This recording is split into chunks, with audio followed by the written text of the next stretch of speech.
Walk a mile in my shoes. We've all felt left out. And for some, that feeling lasts more than a moment. We can change that. Learn how at belongingbeginswithus.org. Brought to you by the Ad Council. Walk a mile in my shoes. We're all waiting for great weather, but you don't have to wait for great savings during the pre-spring sale at Insera's Flooring Outlet. Get up to 30% off select items at Insera's. Whether you're interested in sprucing up one room or you want to redo your entire home, get pre-spring savings now at Insera's. Choose the carpet that will fit your decor perfectly. Then take 30% off. Select in-stock carpets are 30% off. If the durability and beauty of wood is what you want, LVT flooring is for you. Insera's has select in-stock waterproof luxury vinyl flooring for 20% off. LVT is the perfect floor for everyday decor with the look of hardwood and waterproof durability of luxury vinyl tile. You always get 6 months interest-free financing at Insera's. See why more people buy from the big store. Insera's Flooring Outlet. Route 49 Plaza, River Road, Marcy, and InserasFlooringOutlet.com.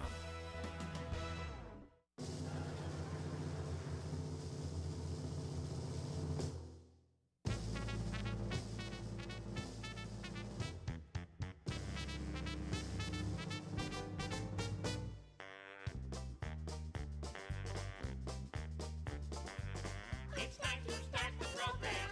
It's time to earn our pay. It's time to meet the people on the Keeler Show today. It's time to read the news and weather.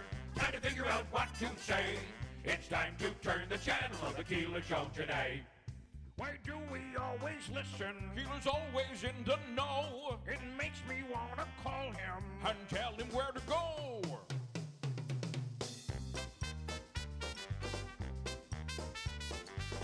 And now let's get things started. Andrew, let's get things started. It's time to get things started. On the most sensational, inspirational, celebrational, Keelerational. This is what we call the Keeler Show. WIBX 950 and 106.9 FM. This is Keeler.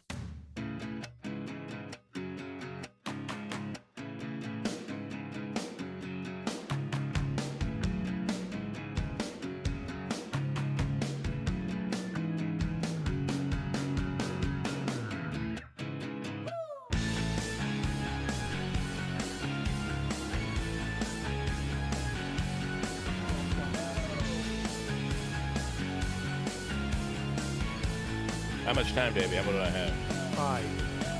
5 seconds? Great. Good morning. Manaski's back, so I'm wiping everything down. Good morning. I'm glad you're back. Davey's glad you're back. Yeah, he Davey was doing double duty. He told me he was doing double duty here for a couple of days, of course.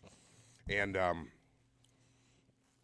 he had a bad story for me already about the Mets this morning, which I didn't know about. I was watching a little bit of that last night. The Mets, the Puerto Rico and Dominican Republic.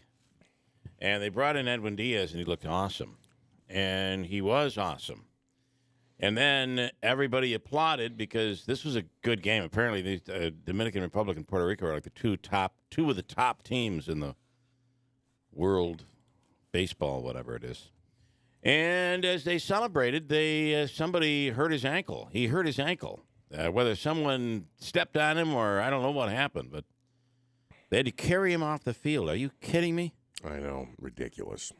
And meanwhile, this is just meaningless stuff. Well, yeah, I generally agree. It's pretty meaningless. I mean, it's a nice. It makes you, as a major league team, question: Do you allow them to play?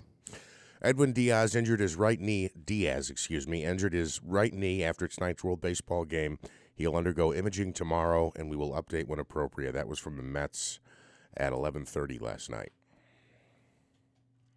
So let's hope he's not injured that badly, and it's just a little something they were being careful. But they had to carry him off the field. I mean, so right, he closes out the game. He gets the save. 5-2 was the final. I guess I tuned this game in quickly on YouTube. The YouTube Live, I was able to watch it. I saw Juan Soto's home run. Why won't they show the injury? They just keep showing the strikeout at the end of the game here. I'm not sure they caught it. They might have been. Oh, right? Jeez. Hi, Abby X. Good morning. I don't know. Davey's in the other room. If you want to talk to Davey. Yeah.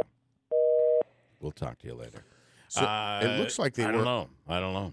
They were all around him. Yeah, almost like your typical. Come on, it's the quarterfinals. You just advanced. You advanced. Yeah, it's a big game in terms of this series, but it's not like you won. Yeah, they were jumping up and down. Looks like they were all surrounding him. I don't know. Somebody stepped on his knee or ankle. And no one ever made it to the base. He just mowed him over. Well, I'm going to tell you something. I have a friend who's Puerto Rican, Dave Rodriguez, and Dave will tell you. They're lucky that they didn't have like handguns shooting into the air out there on the mound. I mean, because that's traditional celebration for Puerto Ricans. Are you kidding? Yeah, they go out in their backyard and they shoot up into the air. Are you talking about? Happy New Year. Yeah, Dave will tell you. I mean, I only know because Dave told me.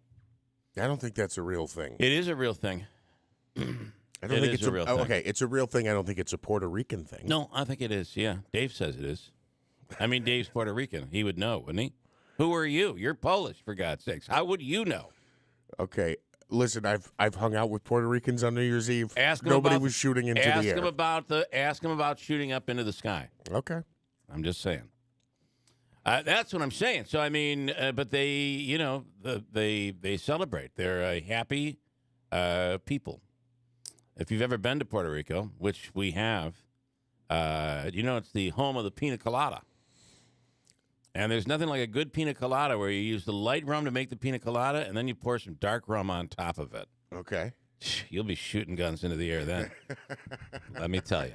Here's Stefan Rubitsky. Good morning, Stefan, on Diaz. He has the full report. Good morning. Good morning. Good morning, Bill. Now, I'm not happy about Edwin Diaz. Really? And from what I've heard from a sports show I was listening to, that the Mets aren't going to win the World Series without Diaz. Well, the funny thing is, he has finally come into his own. He had a really good year last year, and he looked really good in this game last night. So let's just be hopeful that it's an easy little injury and he'll be fine. All right. Ridiculous. Yeah. Colgate tonight, Davey. Big, right? Stefan. Sorry, I'm losing it. Hello, Stefan. Good morning. Colgate tonight, right? Yes, big game against Texas. Hopefully they can pull a miracle tonight. Well, you just never know. They are 13.5-point underdogs, and they've been there all week long. By the way, Stefan was 13.5. Mm-hmm. Stefan was coming in today, but felt that, I said, Jeff, I think he's going to be back tomorrow. But he said, well, maybe I'll wait till next week. He might still be contagious. So he's decided not to come in. Isn't that right, I was Stefan? wondering why he was on the phone. Right. Right. All right. Have fun, man. Good job. Bye, Bill. Okay. Have a great day. What do you have out there, Davey? Is there somebody in the green room? No. Okay. I was like, is Stefan surprising us? He's going to do the show from the green room. He was. You gave him an opportunity to be able to come in and sit in. Yeah, he said that he's like, hey, do you think it would be all right if I came in? And the day we ended up coming up with was Thursday. It looks like he messaged me last night, although I went to bed pretty early. And I thought he might be coming in this morning, but apparently not. Today is Let's Be Positive Day. Let's be. Davey, you feeling positive? I guess so. I mean, you got Colgate tonight, man. I mean, wouldn't it be unbelievable? He's got the sweatshirt on, too. Wouldn't it be something? I can't believe that we lost our closer for the season now Not because over of yet. this stupid Again, baseball classic. Today is Let's Be Positive Day. You don't really know that yet. I thought we dodged a bullet when we got rid of DeGrom, and then he's already on the shelf out there in Texas. And no, we have a closer now who's not going to be able to pitch this season. I have a bunch of stuff to throw at you here. Can I just ask a question? Unbelievable. Rich says it is 100% meaningless. You notice the Yankees don't allow their players to go. Oh, no Yankees are allowed to be in it? I didn't know that. No, he's wrong. Unbelievable. There are a few Yankees in the There are? Yeah. Okay. Who? All right, Richard, you were wrong on the weather, and now you're wrong on the Yankees. I don't know, man. You're slipping. Yeah, he was wrong on the You weather. want to ask a question, Davey? What's your question? Back to the Mets real quick. If they lose Diaz for the end of this for the whole season, who's your guys' closer? Familia's been released. So Well, Familia wouldn't be it anyway. I just he's just never been able to kind of kick it into gear.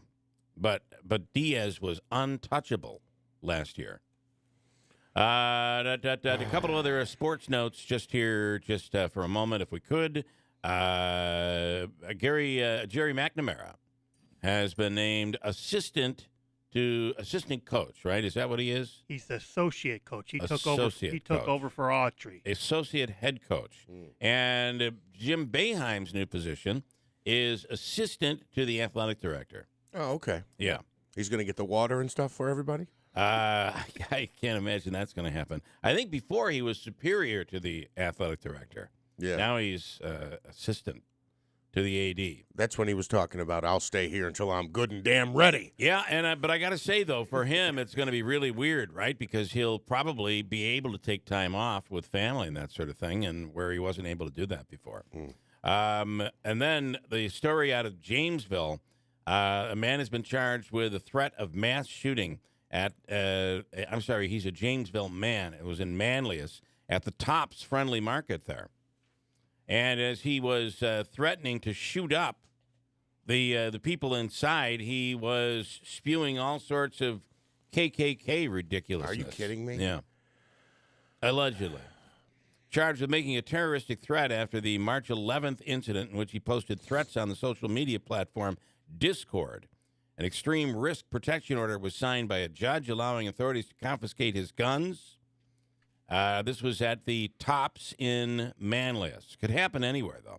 Yeah, and of course, when you say, making those kind of threats, and the one that happened in Buffalo was at a Tops, I believe, right? The mass shooting incident out there. It was. So this seems like it's some sort of a terrible copycat. Let's see. What else do we have here for you? Letitia James, the Attorney General, has agreed to participate in a drag story hour. This thing that's going on in New York City where they're doing these drag shows for families and kids, she's going to participate in one. Now, I don't know. Does that mean she dresses? I don't know drag. I don't know it. Yeah, but if a woman dresses up in drag, does that mean she dresses up like a man? Well, no, I don't think so. I think so. Drag is dressing up as a female. I believe so. I'm not an expert on this either. Maybe flashy. Diva, yeah. Diva-like. Maybe gaudy's not the right word. I think it just says she's going to participate in it. That just means she'll probably read a book. She's going to read a book, but she's going to wear some hair, though. I think she'll probably wear hair and dress up like in drag. I only know that because there's a picture of her here dressed in drag. You're kidding me. Yeah, I mean, it's almost like she's just dressed up in Halloween fashion. She put on red hair. Here it is. And this is family, so I don't believe maybe that's not her. No. Well, you can't go in drag and just dress as yourself. You got to dress up in drag, and you'd think she's the AG. What? She would not be. She would kind of not participate in that sort of thing or any sort of thing like that. She says yes, she is going to host a drag story hour.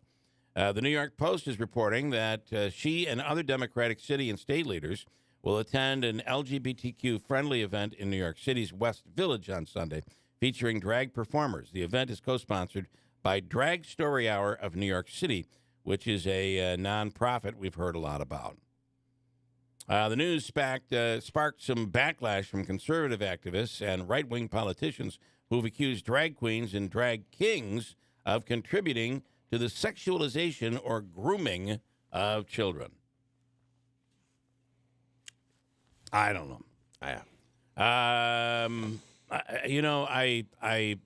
the problem you have, you freaking morons.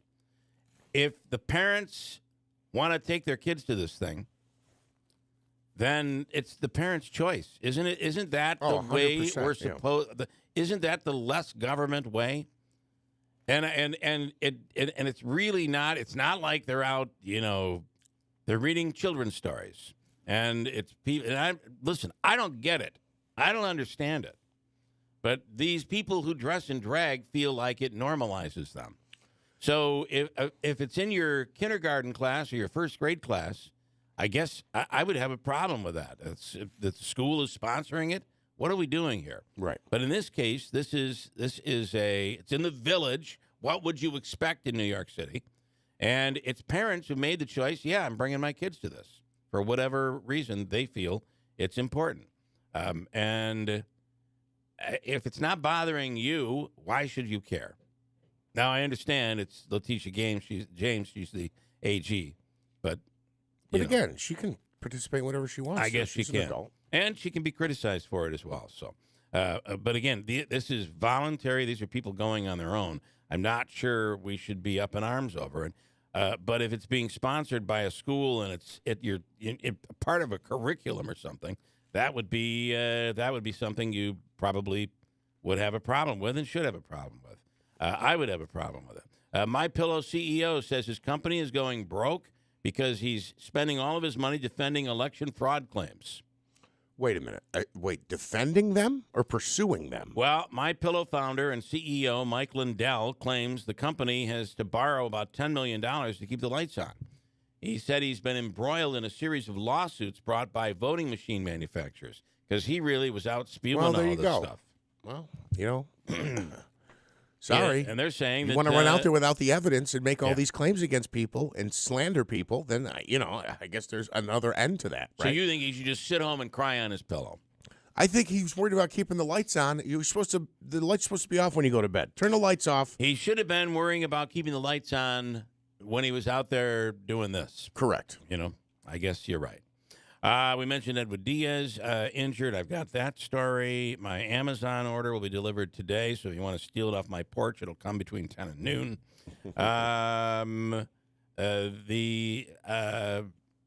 And then the Buffalo Bills adding a quarterback, Davey. What do you know about this? As a backup to Josh Allen. His name is... the word I want to use... Kyle Allen is his name. The word I want to use is a scrub. Okay. Well, if you're the Bills, do you want to put a lot of money into a backup quarterback? Not really, because they got Matt Barkley they could use too, but he's on the third string on the practice squad. But yeah. Okay. All right. He's a scrub.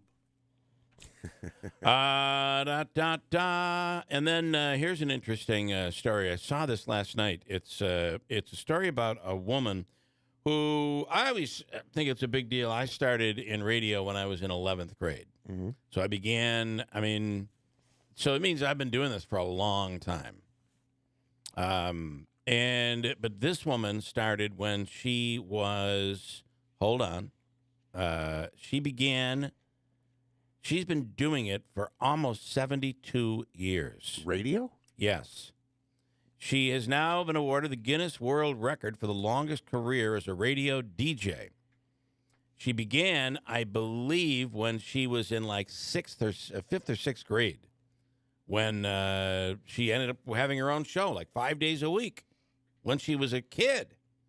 Mary McCoy of Texas was awarded the Guinness World Record for the longest career as a radio DJ, working in the industry for almost 72 years. Wow. The 85-year-old hosts the 2-hour country classic show 6 days a week on KVST K-Star Country. Here she is reminiscing about her early years and talking about why she still does it. And let me tell you something. Listen to her. She's still got it. Back in 1951, I had the pleasure of meeting all those artists, from Jim Reeves, Elvis, Carl Perkins, Johnny Cash, you name them, they were there. I love the people. I love radio. They all go together. Mm-hmm. And I thank God every day I can still do my radio and love my people. sounds pretty good for 85 years old on the radio. Yeah, she does sound great. You know,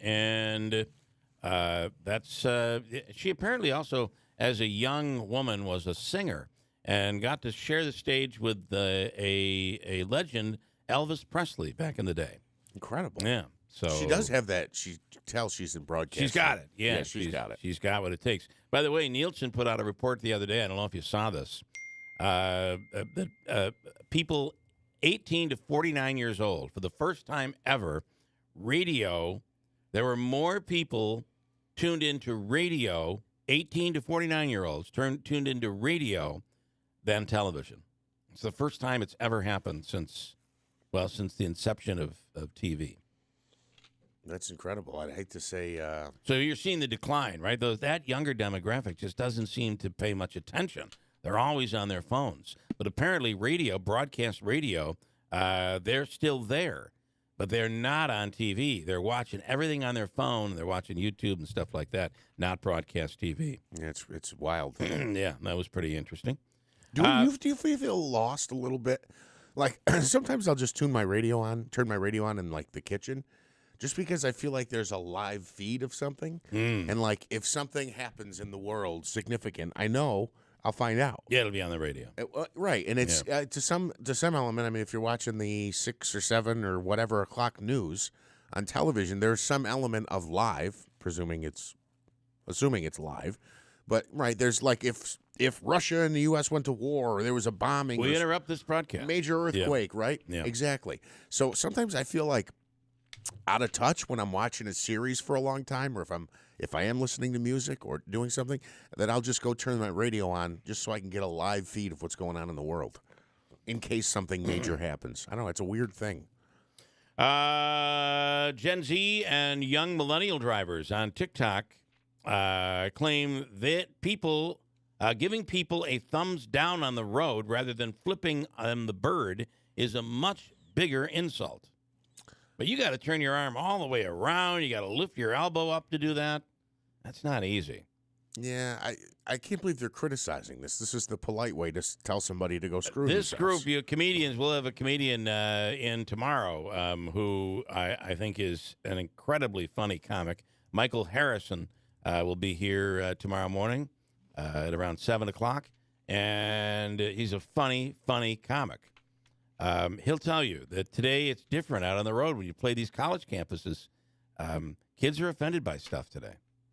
They don't like. They consider it bullying, and it's not bullying. It's the comic picking on you, for God's sakes. It's what they do.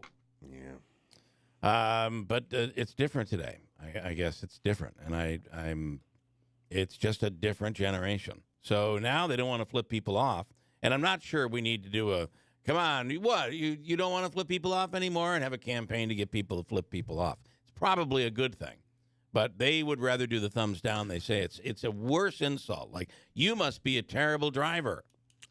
Or what does it say when you do thumbs down? I'm disappointed in you. Or does it mean you're going to die? We're going to open the gates and the lions are going to come out. Oh, yeah, I think it's just a polite way to tell somebody to go screw themselves. I think what they're doing, too, in bars as well, I've heard, like, if guys get into a fight, they don't say, I'll kick your blank. They say, I'll paddle your fanny. Yes, that's what they say to him now. It's just a polite way I'm to going to give you time out. 1, 2. No. I have some good news today. It's always the segment of NBC News that I turn the TV off. I don't want to hear good news. That every day, Lester Holt will come up with his good news story of the day. Feeding America. What is that? Doing good things in America. Brought to you by Gallagher. Yeah. Did he get to Lester right. Holt? Gallagher was always upset because Christine Bellino's news was negative. I don't know. Do we like negative news or positive news? I don't know. But here's something. A soldier from New Zealand volunteering with the Ukrainian military found a friend he thought was dead while clearing a Russian position. Here's the moment that he realized. Here's the moment he realized he recognized the man that he had not seen in 2 months. Listen. Hands up! Give me your hands. Show me your hands. Turn around. Turn around. Oh, New Zealand. Oh, New Zealand. My brother! I know. He's in the raid house. God! It's you! Good guy. I believe he must have had like a recorder on his uniform or something. Are we doing that now? Well, yeah, they're live streaming the war. Live streaming the war. During a Toronto Maple Leafs Buffalo Sabres game the other night, the mic went out for the singer to sing the national anthem, and I believe the game was being played in Toronto. Thankfully, the mostly Canadian crowd took it from there, and the Canadians began singing the national anthem. How about that? Check it out. Here's what it sounded like. Whose broad stripes?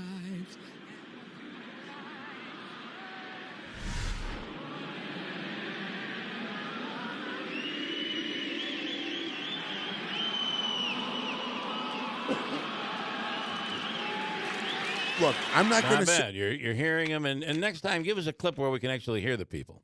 Well, I think that's the thing. I'm not going to sit here and tell you that if the Canadian anthem went out at the Adirondack Bank Center, that I could help sing the last couple lines. I think but they sang the last couple lines. We'd get and the same thing would be here. It'd be like, "Oh, Canada."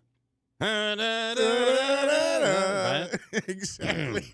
I mean, I like that song. I just don't know the words. Yeah, they knew. And home of the free. How does it go? I don't even. Home of the brave. Home of the brave. Yeah, land of the free, home of the brave, and of the free, and the home of the brave. Yes, that's what. There it is.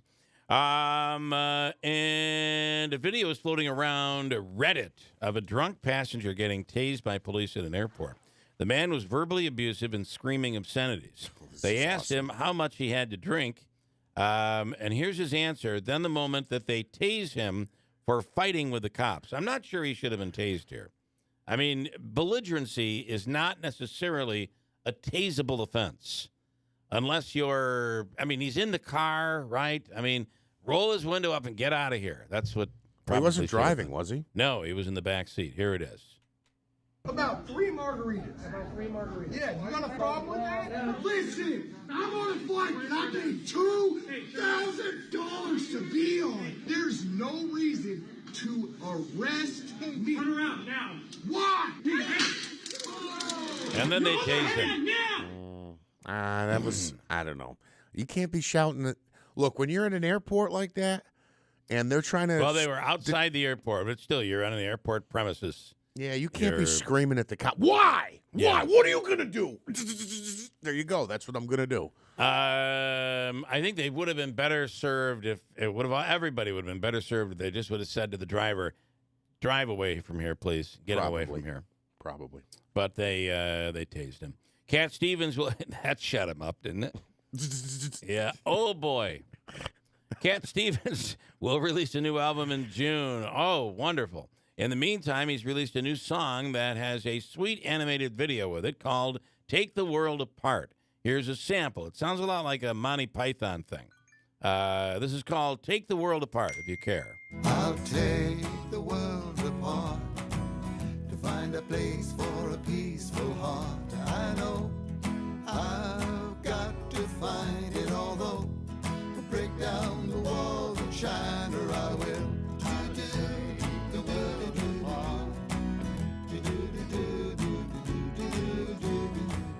Yeah, there you go. Isn't that beautiful? Got a break. We'll come right back here. It's Thursday morning, and you missed the really, I hate to say this, but the storm was the biggest storm of the season so far. Yes. It's the most snow we've gotten, and if that's the worst it's going to get, then let's just pack it all in, bring on springtime, and let's move forward. I'm with you. But it was enough to close everybody down, and you got to miss all that. So I know you enjoyed missing that. I don't blame you. 647, I have a bunch of comments already this morning. People are ornery and piping in. First thing this morning, and we'll get to it coming up at WIBX. Go green and save green right now at City Suburban. There has never been a better way to heat and cool your home than with a new Mitsubishi electric heat pump system from City Suburban. They provide energy-efficient comfort year-round, are whisper quiet, 40% more efficient than conventional systems, and offer room-by-room temperature control. And the best part is right now you can save up to $9,000 in rebates with the New York State Clean Heat Program while funds are available. Go green and make the switch switch today and has always received City Suburban's POMG. That's peace of mind guarantee. This is Chris from City Suburban on Route 233 in Westmoreland. There has never been a better time to upgrade your system than right now. You can save up to $9,000 with New York State clean heat rebates and make your home more comfortable and efficient for years to come. Call us today at 853-3899. That's 853-3899. Or visit us at citysuburban.com. You have cancer. 3 words you wish you could unhear. But just because a cancer diagnosis may be a shock to your system doesn't mean cancer surgery has to be. Now, there's Edge Radiosurgery. It breaks down tumors in less than an hour per treatment. No knife, no hospital stay. Faster treatments, lower risk. Edge Radiosurgery, now at AMP of New York. Learn more at ampofny.com/edge. You may experience side effects which may be severe. Ask your doctor of Edge Radiosurgery, Associated Medical Professionals of New York is right for you. How do you sum up 70 years in 30 seconds? The Community Foundation of Herkimer and Oneida counties has helped nonprofit groups put more than $110 million donor dollars to work over the last 7 decades. Programs, services, people, places, progress. Our 30 seconds are about up, but we're just getting started. Learn more at foundationhoc.org and help us work toward a vibrant region with opportunity for all. Which room is next for you? The bedroom? Your kitchen? The living room? Hi, this is Kira Meelan from Meelan's Carpet One. What's holding back that next home project? Is it budget? We have flooring choices for any budget and financing options available. Maybe it's inspiration. If so, come and talk to our experienced design team. We're here to help you get unstuck. Maybe you're putting off redoing a room because you're worried about spills and accidents. Whether it's a pet in training or a growing family, we have flooring solutions that can withstand anything life has to throw at it. We have incredibly durable tile options and 100% water-resistant carpeting that's both beautiful and practical. We have options that inspire, designers who will help bring it all together, and always a beautiful installation. To get the perfect flooring, start with the right flooring store. Visit Meelan's Carpet One on Commercial Drive East in Yorkville. WIBX 950 and 106.9 FM. This is Keeler. Rob this morning is on the Letitia James story. Drag show, and Rob knows police, knows the law. Drag show with minors contributing to delinquency of a minor is New York State penal law. It's called endangering the welfare of a child, period. She is a woke AG, and it is endangering the welfare of a child. Listen, they're all dressed up as women, which in many cases, these drag queens are, believe it or not, these are, I don't want to say many. I know in some cases they're fathers who carry on a legitimate marriage, but this is their thing. I don't get it. I don't understand it. However, they're dressed as women and they're reading storybooks to children. Are we really prepared to go in there and charge all those parents with endangering the welfare of a child? I don't think so. Right? Would you consider, do you think we should do that? No. I mean, I'm on the brink of asking a really dumb question. Is a drag show just getting dressed up, or is it a sexualized thing? It's not a drag show. They're dressing up and they're trying to normalize what they do. And they are, because whatever, that's their belief. That's the organization. Tonya would know more about this, I believe, because she's in the city. But the fact is that it's not the show is that they're reading to children. So in this case, all I'm saying is I wouldn't be bringing my kids to it, but I don't think it falls into the category of endangering the welfare of a child. And if it technically does, I don't think we should be sending the police in or county services in to charge these people with some violation in family court. Tonya J. Powers is on the line right now. Tonya, good morning. Hey, good morning. I don't want to drag you into this, no pun intended. However, it is a thing going on in New York City, right, where this drag group is reading to children. Well, I mean, Yeah, they do. They do drag. I think they call it Drag Queen Story Hour. And they're held in like public places, and they read children's books to children, and it's not a show. It's not it's not like that from what I understand. That's kind of, and it's not just here in the city. These are held in lots of different places. Yeah, where they do that. So it's. It seems to be. I've not been to one, but it doesn't seem to be like a.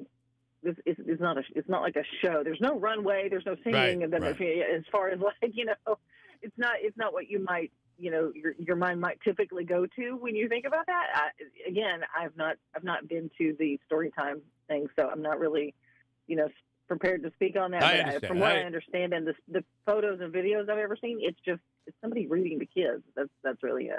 But we're, this is all part of the culture war that we're in the middle of. And I just don't know that we should be going in charging these people, these parents who on their own decided to bring their children there, and they see it as something entertaining or important for their children. That's their decision. It gets a few shakes of the head. I wouldn't do it. But I'm not sure that we should be out there taking kids away for that. Just my little take on it for what it's worth. And Tonya, what it's worth is probably nothing. It's not worth $19 million, I can tell you that much. George Santos, Congressman Santos, is at it again, Tonya. Yes, he has. And just about the time you get one headline, then another one follows it in 24 hours, which is what happened in this case. When we first decided to talk today about him filing for re-election, he filed his re-election paperwork for 2024 on Tuesday, right just in under the wire before the deadline, for the paperwork. And that, importantly, it doesn't necessarily signal that he's going to run, but what it does do is give him, the ability to raise money. And it also, interestingly enough, gives him the okay to for spending for campaign-related expenses. He can spend money on that. That is one of the things the filing does as well. That could include maybe legal expenses he could be facing from some of these lawsuits and some of these accusations he has incurred since he was elected, and it came out that he admitted to lying about, some of the things he told voters about his background in the run-up to the campaign, trying to get their vote. That is just the tip of the iceberg. Now, there is a headline in the New York Times today that cites FBI leads, not just that's being pursued by the FBI, but also the U.S. Attorney's Office in Brooklyn, the Nassau County District Attorney's Office. They're reporting that he brokered a yacht deal between two of his wealthy donors. This was a $19 million luxury yacht. It's a 141-foot super yacht, apparently, according to the way it's described. The numbers are just eye-popping. I mean, because apparently this person who the payment structure was almost $12.5 million up front and $6.5 million more in installments, as one does apparently when they buy a yacht. I really don't know much about buying a yacht. I've never gotten one. Bill, you may tell us when you got yours. It's coming. Is that standard? I'm going to hold a big drag show on my yacht. Big one. We're going to. I'm sorry. You're right, though. But I'm assuming he's kept part of the money, right? That I don't know. Yeah. That's what's kind of being, eyebrows are sort of being raised by this, because some of the folks are sort of like people who are more expert on the law, saying if this was designed to put money into his campaign, that could be a violation of campaign, federal law that governs, what you could spend on a campaign. As we've seen, campaign finance rules can be a bear sometimes if you're a politician and you run afoul of them. I got to say, at this point, who is giving to his campaign? I would be, I'm not saying he should be removed from office. However they are, it is a consideration depending on what is discovered by the authorities. But are you willing to give to this guy's campaign at this point? And the timing, he's really come out very early saying he's going to run for re-election. And the reason you're right, He Tonya. just got there The 2 reason months ago. the reason he's coming out early is because it now allows campaign funds to be able to fight off some of these legal arguments. That's kind of the reason why Donald Trump came out early, some say. Well, yeah. I mean, because remember, I think Trump had been in office in 2016 or 2017 when he was sworn in. I believe he'd been in office less than a week when he filed paperwork to run in 2020. I mean, it was immediate almost after. I don't even think it was a week. I want to say it was more like a couple of days. It was very soon after he took office that he went ahead and filed the paperwork for the next one. So, no, this is not strange. Yep. We've seen this before. Yep. But this guy has so many, there are so many things that he is embroiled in, to say the very least. Accusations of stealing money from veterans, falsely claiming to be Jewish. There are people who have called for his resignation in his own party. I mean, this is not as we hear all the time, the partisan witch hunt thing. That doesn't seem to be what this is. He's also stepped down from his House committee assignments, and that happened in January, where it was almost, and he just took office in January, he was sworn in. So this has happened all in the space of just a few months. Yeah, he is meanwhile, the Democrats are like, no, leave him there. He's just fine. They're probably enjoying this guy. Okay, interesting stuff, Tonya. Thank you. Thank Have you. a wonderful day. Thank you so much. Why Tonya is it? J. Powers for Fox This is the News. headline from Seattle Times. Sold yacht with waterfall. Price $19 million. Broker George Santos. Nobody says anything about all the millions of dollars that goes to Hunter Biden from foreign governments. But this guy brokers a yacht deal, and the FBI's involved. Well, Geraldo Rivera came out this week. Geraldo has been pretty close to President Trump, although there's been a riff in that. But he came out this week and said, the fact is they've been investigating since William Barr. There's nothing there on Hunter Biden. Republicans need to move on. We'll talk about that on the other side. I'm repeating what he said. We'll talk about it. Other side, stand by. WIBX Utica Rome, it's 7 o'clock. Fox News. New U.S. Air Force video just released this morning showing a Russian fighter jet dumping fuel on an American drone. Then there's a collision taking it down over the Black Sea. We know that the intercept was intentional. We know that the aggressive behavior was intentional. We also know it was very unprofessional and very unsafe. Top U.S. General Mark Milley, chairman of the Joint Chiefs of Staff, says the drone is now thousands of feet underwater, and they've taken action so no sensitive intelligence is at risk. Russian warships and aircraft might be spending hours looking for pieces of that $32 million American Reaper drone, but it's unlikely they'll find much, according to the U.S. military's top brass. The Russians seem to agree, saying, quote, I don't know if we can recover it or not, but we will certainly have to do that. Fox's Lucas Tomlinson quoting a Russian secretary. China is angry over reports the Biden administration wants TikTok to get rid of its Chinese owners over security concerns about users' data and Chinese manipulation of content. That led the U.S. and many states to ban TikTok from government-issued devices. China says the U.S. is spreading disinformation.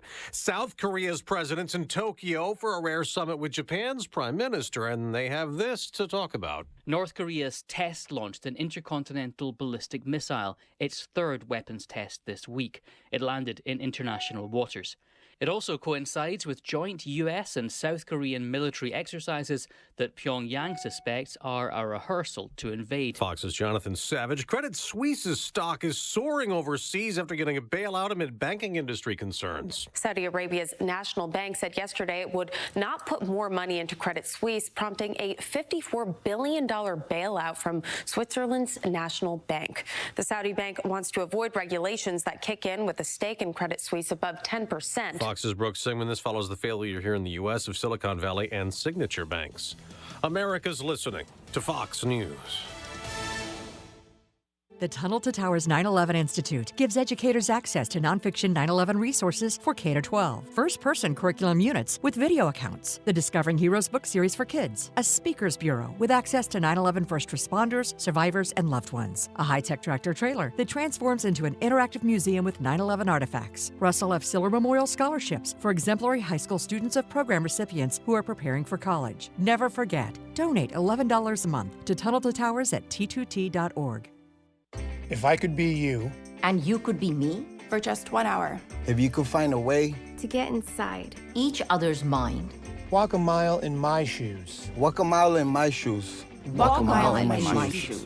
We've all felt left out, and for some, that feeling lasts more than a moment. We can change that. Learn how at belongingbeginswithus.org.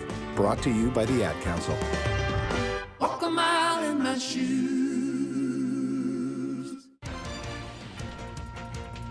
Mostly cloudy skies, 26 degrees. WIBX News Time is 7:03. This news update is brought to you by Harley-Davidson of Utica and Power Sports of Utica. Stop in today to check out their large selection at 4870 Commercial Drive. The Oneida County Overdose Response Team issuing an alert after a large number of drug overdoses in the area over the past few days. There were 7 overdoses between March 10th and 12th. None of them were fatal. Officials say these overdoses likely involved multiple drugs, including fentanyl, which is being used to lace other drugs like cocaine and methamphetamine. Data shows that more than 70% of the drug-related deaths in the county last year involved the drug fentanyl. Meanwhile, the first adult-use cannabis dispensary in central New York officially opens its doors later today. The dispensary, named William Jane, is located on East State Street in Ithaca. It's set to begin accepting customers at 4:20 this afternoon. The owner of the business... Boy, they're hitting all the cliches there, huh? They are. The owner of the business says he's excited about this opportunity. The location will open as a pop-up store. They ought to call it a roll-up store is what they should call it, and have support from the New York State Social Equity Cannabis Investment Fund. St. Patrick's Day officially is tomorrow, and police across New York State will be cracking down over the next few days to make sure that everyone gets to and from their celebrations safely. The latest crackdown on impaired drivers begins today and continues through Sunday. Travelers will see an increased police presence as on the roads, and additional sobriety checkpoints will be set up as well.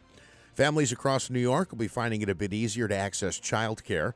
A new online tool is available. Governor Hochul says the tool will allow parents to see if they are eligible for monetary support from the state's Child Care Assistance Program. Just go to ocfs.ny.gov.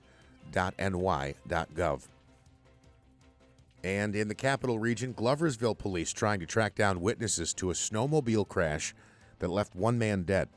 Officials say the accident involving 18-year-old Skylar Olmstead happened Tuesday night near Route 30A at the intersection of South Kingsborough Ave. Olmstead was taken to a nearby hospital but could not be saved. Anyone who saw that crash is encouraged to call police. Your WIBX Weather Center forecast calling for mostly sunny skies by this afternoon, a high today reaching 43 degrees. It'll be mostly cloudy through the overnight tonight with a low of 31. Some rain showers in the forecast for your Friday, a high reaching 45 degrees tomorrow. Chance of rain showers that may be some snow mixing in tomorrow night, an overnight low of 29. Saturday, chance of some snow showers with a high of 35. Sunday, mostly cloudy and only 29. I thought we were supposed to be increasing the temps, not going down. Anyway, cloudy right now, 26 degrees. WIBX News Time is 7:06.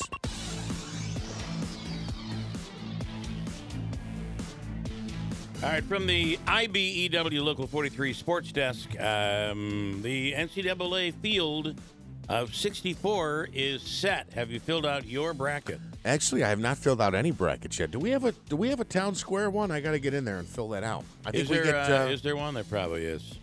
What do we get? A pizza party if somebody Pizza wins? party, yeah. Aaron Rodgers. So now here's how this was written. I heard you read it at the top of the hour, and I read it wrong. You read it wrong because it's written wrong. However, this is what they want you to say. Okay, here we go. Aaron Rodgers says, "I will continue playing ... for the Jets."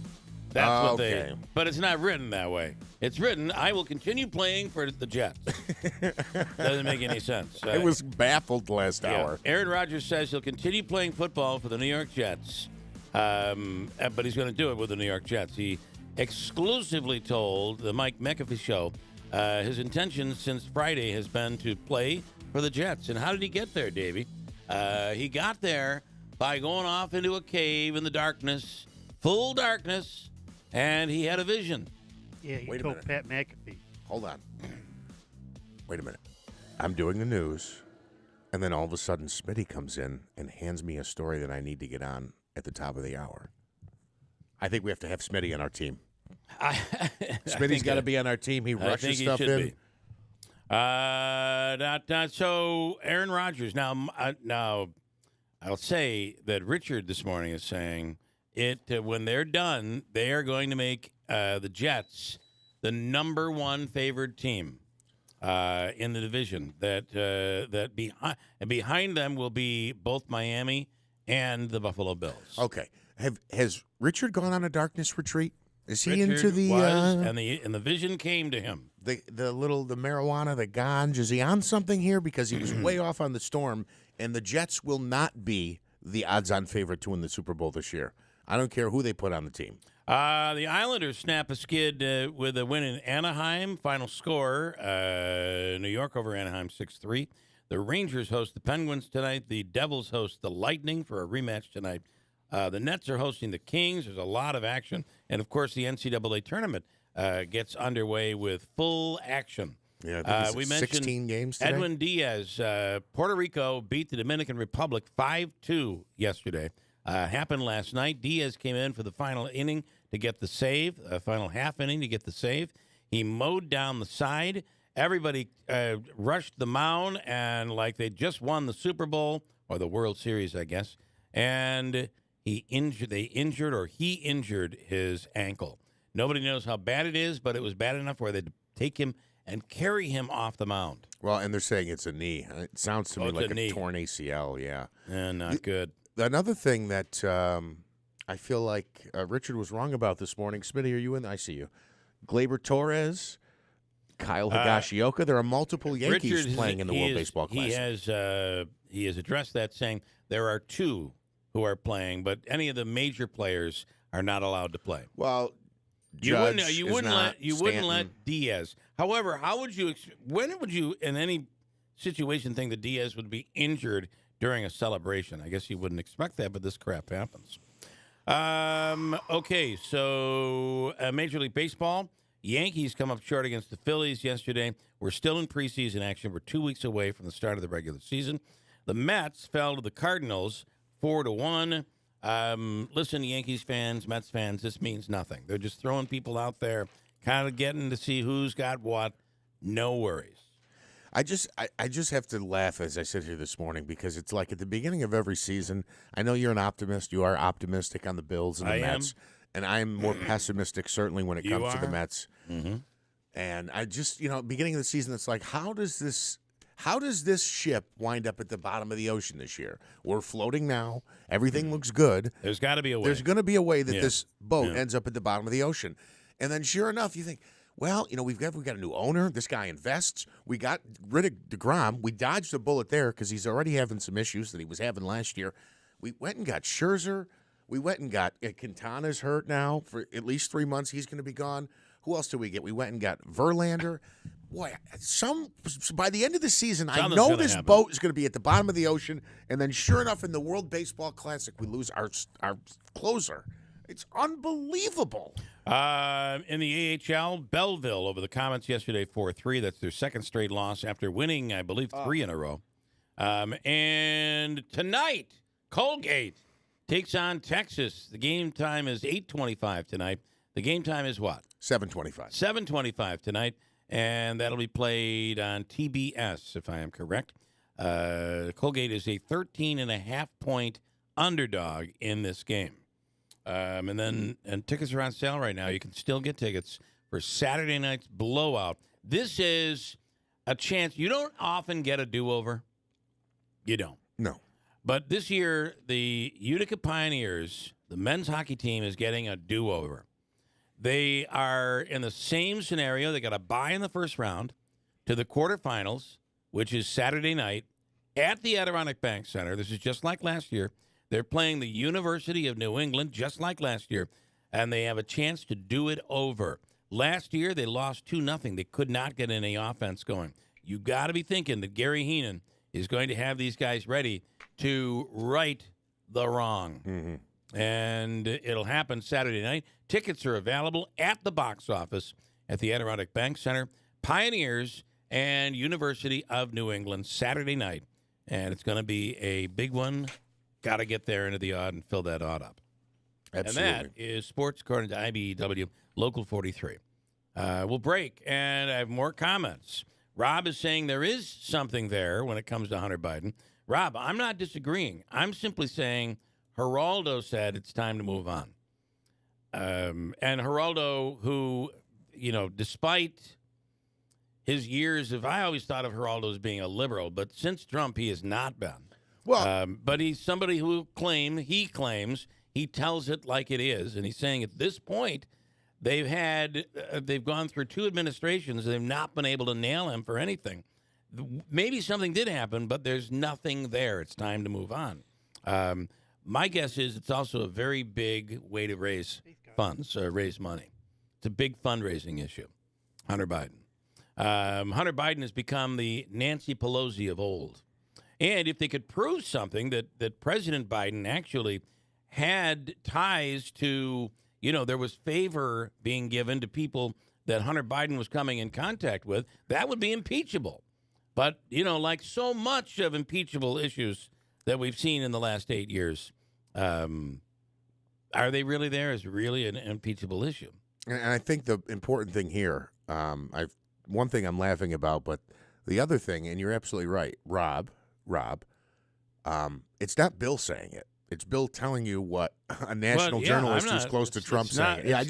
It's not my opinion. People will express anger toward you about this. They'll be like, well, Bill's on there saying that. No, Bill's just saying what Geraldo's saying. I'm just saying what he said. The second thing is, I laughed at the idea of Hunter Biden replacing Nancy Pelosi in the election ads. It'll be like, he votes with Chuck Schumer and smokes crack with Hunter Biden.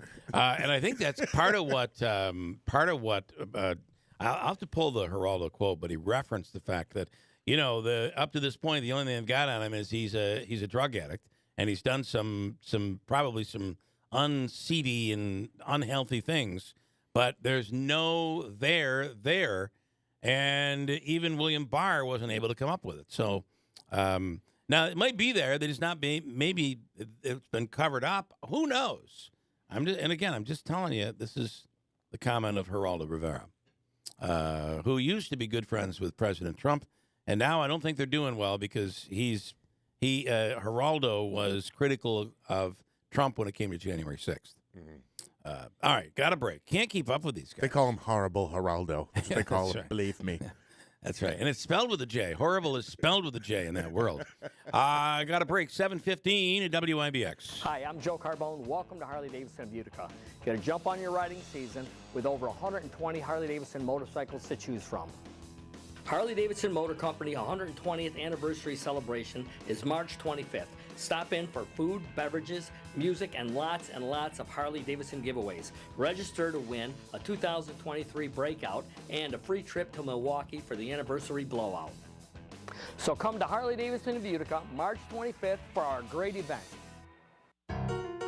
Go green, they say. But how? Start with your biggest investment, your home. Invest in the future with a new water furnace geothermal heating and cooling system by City Suburban. We at City Suburban have converted hundreds of customers to green energy to heat and cool their home. And we can do the same for you. Now is the best time with the New York State Clean Heat Energy Program, where you can save up to $12,000 while funds are available on your water furnace geothermal system, plus a 30% federal tax credit. They say go green.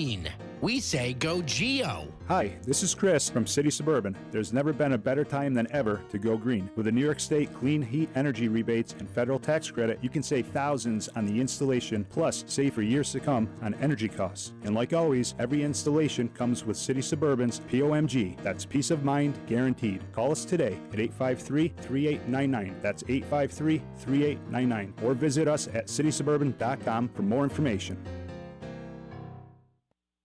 Hi, I'm Pete from Big Apple Music, and whether it's your home or business, you have a lot invested. In the past, a camera surveillance system was an expensive luxury. Big Apple has now made it affordable. Big Apple is the area's leader when it comes to camera surveillance systems, having installed hundreds locally in homes and businesses.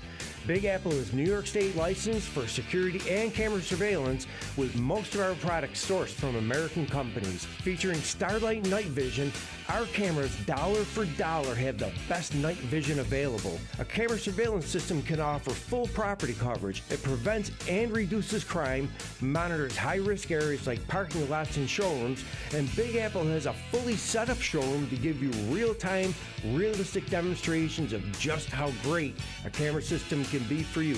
Stop in and see for yourself at Big Apple Music in New Hartford.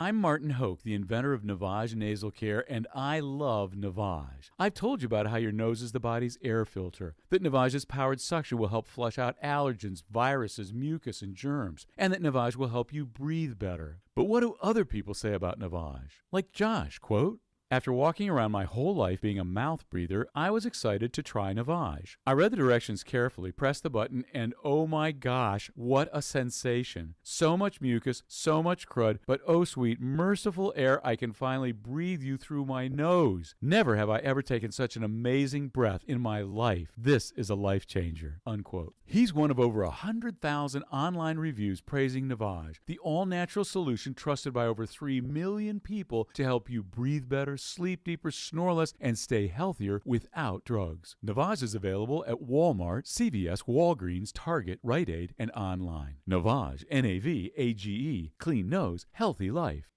Hey, I want to tell you about River Hills Properties. And, you know, I have a personal experience, absolute personal experience in our own home. A very stressful time thinking about selling the property, selling your home. You know, we'd lived there for 19 years. Can you believe that? And we had to sell our home. Why did we have to sell our home? Because my wife said we're selling our home. And so it was stressful. There was a lot to deal with, and River Hills came in from start to finish, took care of everything. And that's the beauty of it. They really take the stress away. And it's not just me saying it. Jimmy Fallon, you can listen for her this afternoon from noon till 3. Jimmy beginning to do commercials for River Hills Properties. He had a chance, and he's completely bought into the concept of the way they sell homes. Check it out. Hey, it's your radio buddy Jimmy Fallon, and the last time I was up at WIBX with the Keeler Show, when I wasn't shutting down hecklers in the comedy club, I was learning all about Bill and Robin Monjo and their philosophy of buying and selling homes at River Hills Properties. Folks, when you list your home with River Hills, you're getting an extra level of service it is not available with other agencies. And I, for one, can't imagine having people I don't know wandering through my home when I'm not there. It's bad enough I've got Lincoln throwing his keg parties when I'm on the road. But also, that's the way houses are sold up in Utica, but not with River Hills. Your River Hills listing agent is there every time your house is shown. They turn the lights on, they answer questions, and they make sure no one's going through your medicine cabinet. It happens. Trust me, I've done it to a few people. Not proud. But seriously, list your home with River Hills Properties and reduce your stress level. It's like having a personal assistant to oversee the sale of your home. So why wouldn't you list with River Hills? What the heck's wrong with you? If you're even thinking about selling your home, call my friends at River Hills Properties, serving Utica, Rome, the Valley, and the North Country. Call 315-896-1009. And remember, nobody sells homes like River Hills Properties. Tell them Jimmy Fallon told you to call. WIBX 950 and 106.9 FM. This is Keeler. Hey, some comments that are out there here this morning. And this is Michael. I had dinner with a doc last night, and he verified that the hospital has 24 hours to move all patients from the 2 hospitals to the new one when they make the move. Wow, that's going to be something, right? Yes, and in fact, we had talked about this a couple of times on the show, and I had mentioned that people had told me this, but when I had talked to folks with MVHS, I was kind of given the impression that that wasn't the case. But we did talk with Bob Schofield about this. There's a story on our website about this, what the process is like. But yes, it's about a 24-hour period, and they will be relaying and bringing patients 6 or 7 at a time. Full story's up on our website. You can check that out. But that is correct. The move of the patients will be about a 24-hour process. It'll be something they do in one day. Yeah, wow.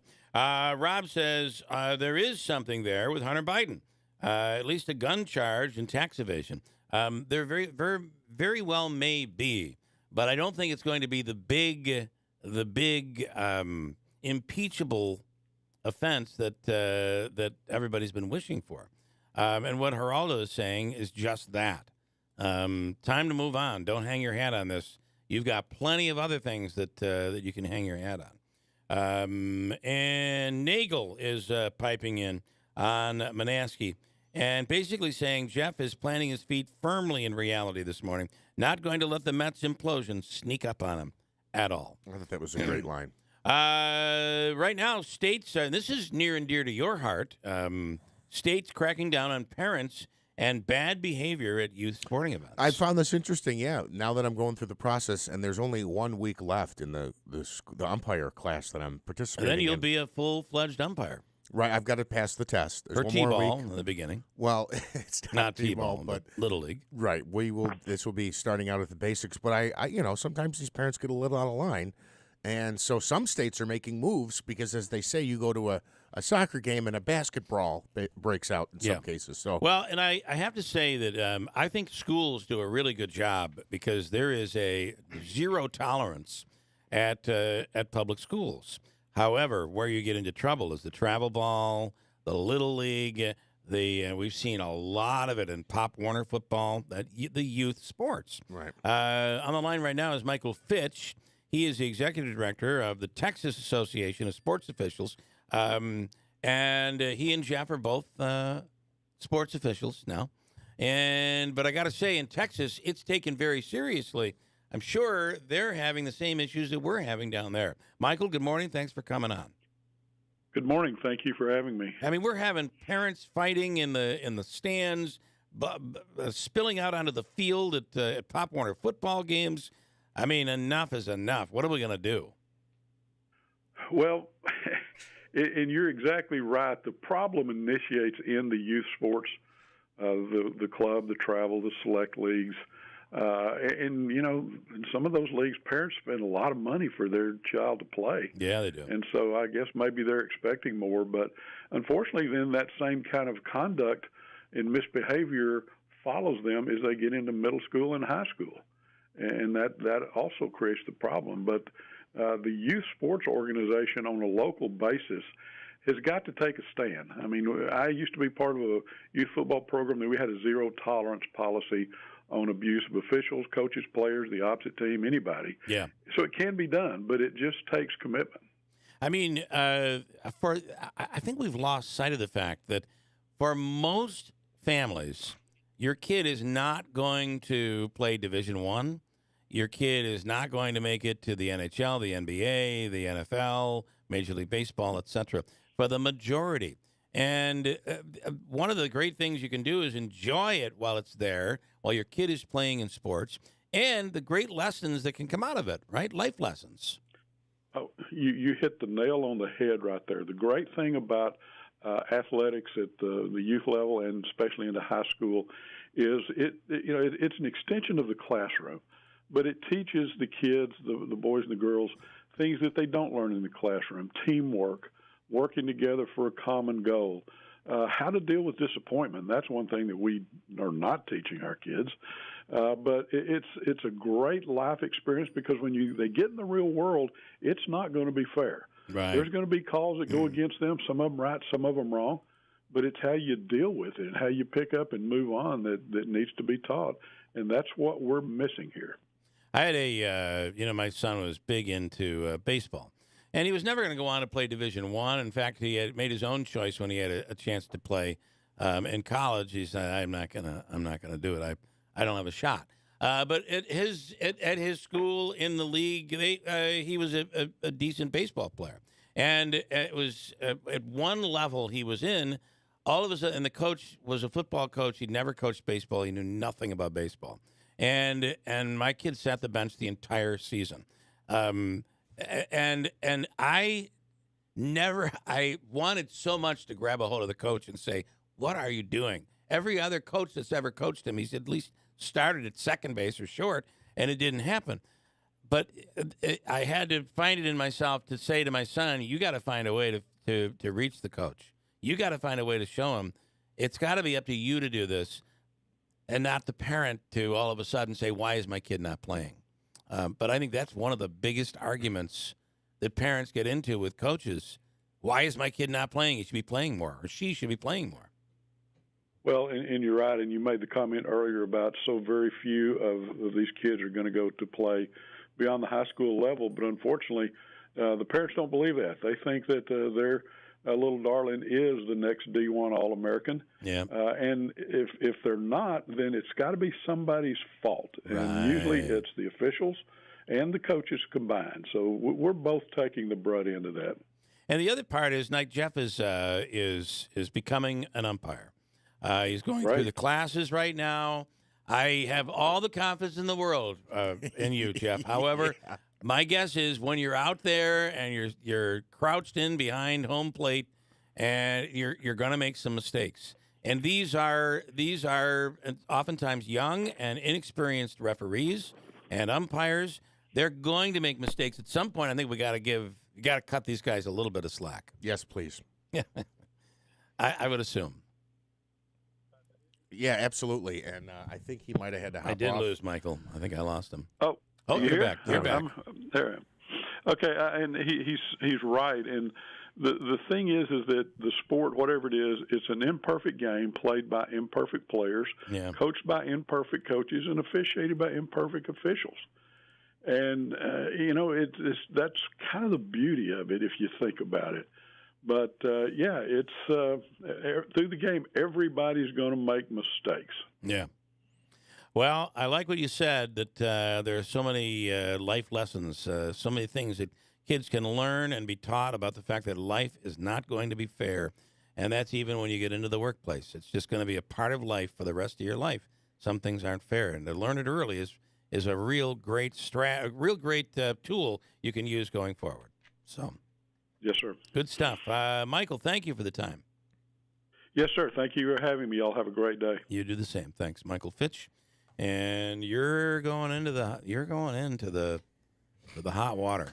You're going into the deep end right now. And listen, based on this segment, I can already see it now. There might be a close call on the corner where I punch a kid out. Strike 3, you're out of here. And when he starts to argue, I'm going to say, look, kid, at some point, you're going to be up for promotion. You're going to be the most talented, most qualified, the best person for the job, but you're not going to get it. You're not going to sit there and argue about it? Yeah. No. Right. You learn to take it. And this is your first lesson. You can thank me later. Wayne's saying you were one of those parents. You thought your kid should play, and he wasn't playing. No, but I never had a conversation with the coach. I never said to the coach, why is my kid not playing? I figured it was a good opportunity for my son to figure out how to win how to show this coach that he could play and should be playing. And, it worked a little bit. But so next year, he was back to starting again, different coach. And he finished off starting through the rest of his career. But in that year when he was it would have been a big mistake, I think, if I would have stepped in to say, what is wrong with you? Right? You'd look like one of those parents. I didn't want to be that. There's a lot of them out there. There are. I'm probably in many other regards, I'm probably one of those parents. I try not to be. I hope I wasn't. Got a break. 7:30 coming up. We'll do Hobica's free money question of the day. Chance for you to win $100 in cash and then some stuff. And then Manaski will do an update. Tonight is Colgate night. Actually, we're not allowed to talk about it. John in Bridgewater says... sick of talking sports. John the Baptist, he says... listen, I'm not allowed to talk about it. Davey, today is not Colgate Day. Tomorrow is going to be Colgate Day. Tomorrow is when we're going to celebrate Colgate's victory tonight. Sorry, John. We just got to talk about it. It's a big day. There's a lot going on in sports today. I can't help it. And it's a big day tomorrow, too. Well, it's Uncle Smitty's birthday. He's a little offended.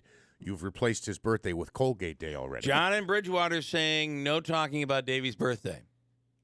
How old will you be? You were going to reveal it. How old will you be tomorrow?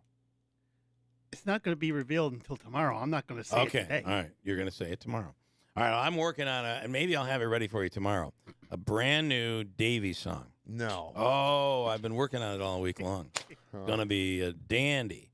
We'll do news coming up. Stand by. First News Keeler in the morning. 7:31 at WIBX.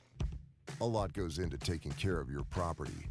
You need equipment with more reliability and versatility built in, like Kubota BX and L-Series compact tractors, rated #1 in durability and owner experience. Z-Series mowers that deliver a quality cut, and Sidekick utility vehicles where durability meets speed. Visit your local Kubota dealer for a demo today.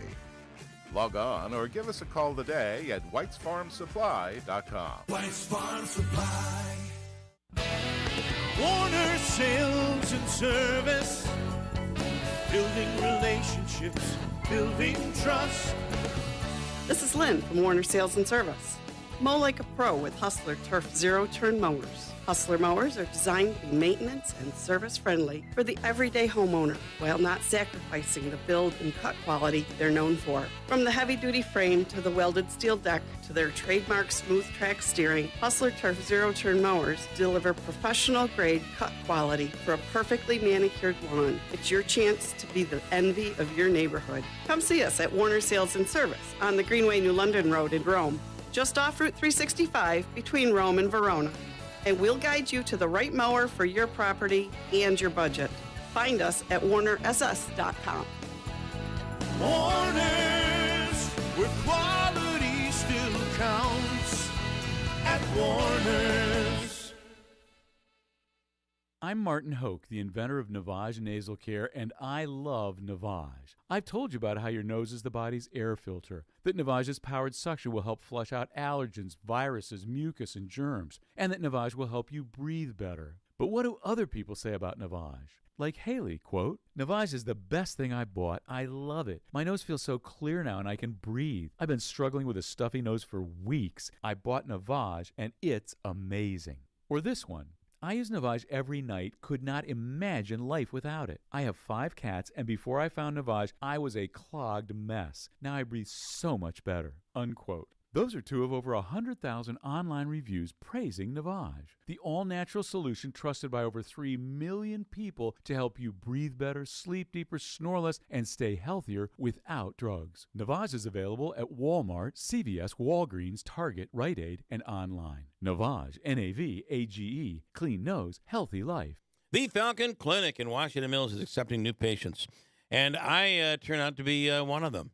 Having some sleep disorder issues. Crazy. I don't even want to get into it.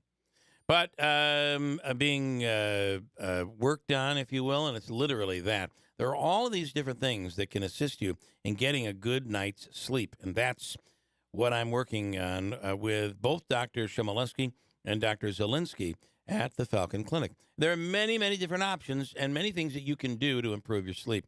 And I'm following their plan, their prescription. I'm following it. We'll see what happens. So far, so good. Are you dealing with sleep issues, fatigue, pain, ADHD? Do you need a new family physician? The Falcon Clinic is there, and they're accepting new patients right now. Call them today, 315-507-4751. Counseling, as well as acupuncture. There's the osteopathic approach, which is really, the Falcon Clinic is the area's premier osteopathic medical clinic. Different opportunities for you to fix what ails you. If what you're doing right now isn't working, try the Falcon Clinic. 315-507-4751. The Falcon Clinic in Washington Mills. And I do have to add just one other thing. Very important to know. Davy's mother is a wonderful woman. She, ultimately, many years ago, gave birth to Davy. But she creates the most amazing deviled eggs that come into the studio every once in a while. Davy, she is a master chef. That's all I'm saying. And these are really good. And the bad thing about it is my mom don't even like eggs. She doesn't? No. Craziness. So I have to sample the inside to make sure that everything is good for the eggs, the yellow stuff there.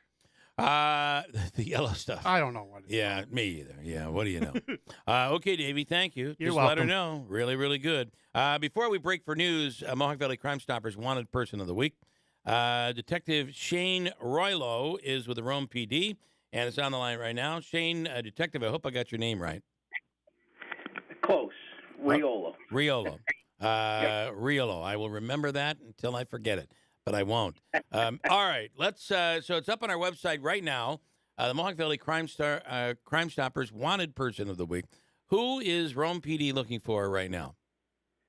So this week we're looking for Robert M. Wilson, date of birth 3/20/1989, 33 years old.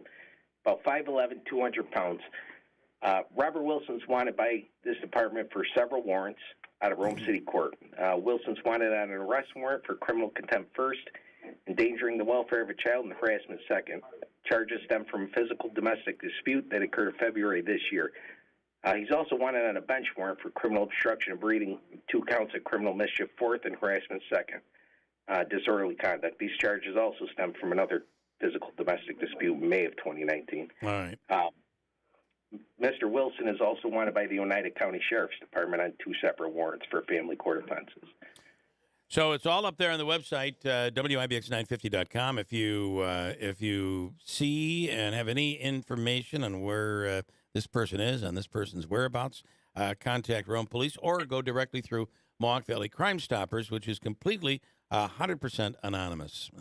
It's a great tool, Detective, because it's anonymous. You don't have to worry about somebody knowing that you're the one that gave information to police. Yes, sir, it is. And how do I spell your last name? I want to make sure it's spelled correctly in the story. It's Riollo. Okay. And pronounced? Riola. Got it. All right. We'll make the note. Thank you, Detective. Have a wonderful day. Thanks so much. Thank you, sir. You too. All right. Detective Riolo. And the story is up on our website at WIBX950.com. It's been mostly cloudy, but a few peaks of sunshine coming now. 27 degrees. WIBX News Time is 7:39.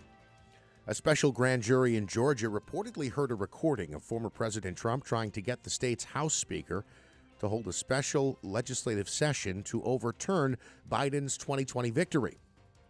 The Atlanta Journal-Constitution reported on Wednesday that the then House Speaker, David Ralston, who has since died, deflected Trump's request and never called for that special session. A federal judge says he will rule as soon as possible on a case regarding abortion pills. The judge based in Texas heard arguments yesterday in a lawsuit that calls for overturning the FDA's approval of the pills. The senior advisor at Planned Parenthood Texas is warning pro-choice advocates to, quote, expect the worst. Arizona railroad officials say a train that derailed last night north of Lake Havasu City has actually been carrying corn syrup. The BNSF freight train derailed at about 7:40 p.m. near the California border. A spokesperson for the Mojave County Sheriff's Office has originally said it was carrying hazardous materials. Turns out it was just corn syrup. The mother and grandfather of a newborn baby found dead along a road in Iowa have been charged with murdering the infant. Police in Norwalk arrested 25-year-old Megan Stodd and 64-year-old Rodney Stodd on Monday. They're charged with first-degree murder in the infant's death. The number one dog breed in the United States is now the French Bulldog. That's according to the American Kennel Club, which says the Bulldog ended the Labrador Retriever's 31-year reign as number one. The Lab is now the second most popular dog breed in this country. It's followed by the Golden Retriever, the German Shepherd, and the Poodle. Your WIBX Weather Center forecast calling for mostly sunny skies by this afternoon today with a high reaching 44 degrees. Increasing clouds this evening and through the overnight tonight. We'll see a low of 32. Rain showers possible for your Friday with a high of 45. Saturday, a chance of snow showers in the afternoon. Otherwise, mostly cloudy with a high of 35. Sunday, cloudy with a high of 29. Things start to warm up a little bit next week. Monday, sunny with a high of 38. Tuesday, sunny and a high of 45. Could be approaching 50 midweek next week. Oh, we're going to be close to 50 on Friday, Thursday and Friday. Well, today maybe we'll be up into the 40s, but Friday will be upper 40s. It says 45, yeah. Yeah. We're working on it. I'll take it. A little sunshine. I got to tell you, this stuff on the roofs, not easy to get off. Once that wet snow froze, holy cow, it's like concrete. You know, I have to give a shout out to my neighbors real quick, Chris and Bob. So I obviously was under the weather, and I wanted to run out and get Gatorade and ginger ale there. So I go outside, and I had no idea. This was Tuesday. I had no idea that we had gotten all that snow. I never looked outside. I went outside, and I'm like, oh, my goodness. We really didn't have any idea. It was just the snow just kept coming all day long. It was there was brutal. nothing, really almost nothing by 4 o'clock in the morning, and then all of a sudden the snow started. Yeah, and I thought, like in my head, I'm like, I'm just going to go hop in the car, run to the corner store, grab some Gatorade and soda. And so I get out there, and of course I'm trying to wrestle with it, and I wasn't feeling great. So he, I got the snowblower going. Let me help you with because I was plowed in there a little bit, and by the time I got back, they did my whole driveway. I was like, wow, nice. Cheers to you. And not easy snow for a snowblower. It's the snow where you want to punch in to unclog it, and you cut your hand off. Yeah. Got to be careful with that. Not easy for the snowblower, but certainly harder on the shoveler. No doubt about it. That was heavy snow to shovel. But you know what? It's going to melt very quickly. Fingers crossed. Fingers crossed. You know that the first day of spring is Monday. And we're going to have, 5 inches of snow on the ground. Look, this is as good as it gets as far as a winter goes for us, right? If you're not a fan of winter, how much better could it get than what we had? It was all kind of packed into 1 month, it seems. All right, let's do our free money question of the day here. It's Thursday, and I got a great question, and Davey is going to let us know which caller we should be looking for. Davey is thinking. He's struggling with it right now, going back and forth, day before his birthday. Caller number 6. Caller 6. Sixth caller through the phone lines at 315. Why'd you pick 6, Davey? I don't know. Because I said 13, so he went with 6. Thanks, buddy. 6th caller right now. Caller number 6 right now at 315-736-0186. Great question for you. We'll do it next on WIBX. Hi, I'm Max Carbone, sales manager at Power Sports of Utica. We are currently overstocked on 2023 Ski-Doo models, and we are offering up to $2,000 off sticker plus a $500 gift card for anything in the store. Kawasaki KLR models have $1,000 in rebates as well, and we have all colors and trims available in stock and ready for delivery. Kawasaki KLX models have $400 in rebate and up to $1,500 off KX models. Come visit us at Power Sports of Utica, Central New York's Four Seasons toy store. Every day at NBT Bank, we focus our business around all the ways we can help yours. We're large enough to offer leading business and digital solutions, but local enough to ensure personalized one-on-one service. So turn to NBT Bank for a full range of business solutions, like capital and treasury management services, even fraud protection, and see how NBT Bank is just the right size to help you do big things. Visit nbtbank.com to learn more and start a conversation. Equal housing lender, member FDIC. That's sure to enhance any living space. Whether it be for your great room, your new home office, or outside patio, Adirondack Home Furniture has your style. From modern to farmhouse, rustic to transitional, handcrafted pieces that are totally customizable and are built for enduring use. Beautiful sofas and reclining furniture from Flex Steel, designer fabrics and top brand leathers. With free local delivery and a knowledgeable staff, you'll have your dream home in no time. Adirondack Home Furniture has a large line of quality USA-made furniture from top manufacturers. Our salespeople are non-commissioned, which means you enjoy a relaxing, non-stressful experience. So stop in today to Adirondack Home Furniture for living rooms, dining rooms, bedrooms, and home office. You'll find everything you need for your dream home. Adirondack Home Furniture at Riverside Center in North Utica or at AdirondackHomeFurniture.com. Create the home of your dreams with Adirondack Home Furniture. Go green, they say. But how? Start with your biggest investment, your home. Invest in the future with a new water furnace geothermal heating and cooling system by City Suburban. We at City Suburban have converted hundreds of customers to green energy to heat and cool their home. And we can do the same for you. Now is the best time with the New York State Clean Heat Energy Program, where you can save up to $12,000 while funds are available on your water furnace geothermal system, plus a 30% federal tax credit. They say go green. We say go Geo. Hi, this is Chris from City Suburban. There's never been a better time than ever to go green. With the New York State Clean Heat Energy rebates and federal tax credit, you can save thousands on the installation, plus save for years to come on energy costs. And like always, every installation comes with City Suburban's POMG. That's peace of mind guaranteed. Call us today at 853-3899. That's 853-3899. Or visit us at citysuburban.com for more information.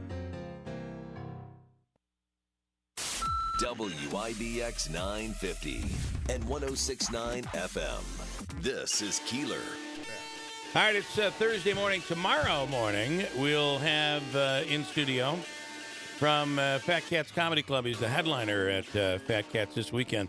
Michael Harrison, who is a phenomenal comic, has done some movies, some TV, and comedy. And he is, some of these guys, we're so lucky to have them up here. Because otherwise they're playing the big clubs in New York and around the country. And they get these off weekends and bang, we nail them and bring them up here. And the way we bring them up here is we promise them Italian food. That's how we do it at Tony's in Washington Mills. It's Fat Cats Comedy Club, and you can go to the website, Fat Cats Comedy Club, for details. That'll be one of the potential prizes here for Anthony in Burlington Flats. Good morning, Anthony. Good morning. Good morning, Bill. How you doing? You ready to go? Yes. All right. Now, this is going to be your opportunity to win $100 in cash. And here we go with your question. You send a check, right? I mean, eventually it can be converted It's not to cash. Yeah, it'll be a check. All right. Here we go. Did you win cash the last time you were on, Anthony, or did you? I think you did, didn't you? I'm not sure. I think I may have lost last time. Yeah. I'm sorry. Well, let's change it this time. How are you on? Where are you from originally, Anthony? Westchester County. Westchester. Yeah, this is going to be a good question for you. I can't even believe I have this question and you're on the air today. This is perfect. This is a perfect question for you. Here we go. Give us the answer when you know it, but before 7 seconds is up.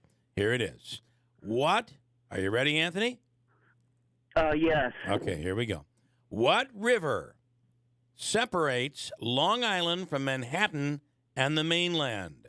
Ready, go. Long Island Sound. No, pick again. East River. It is the East River! You're right! I knew it! This was for you, Anthony. Wow.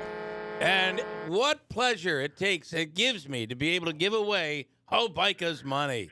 You have won $100, Anthony. Nice job, man.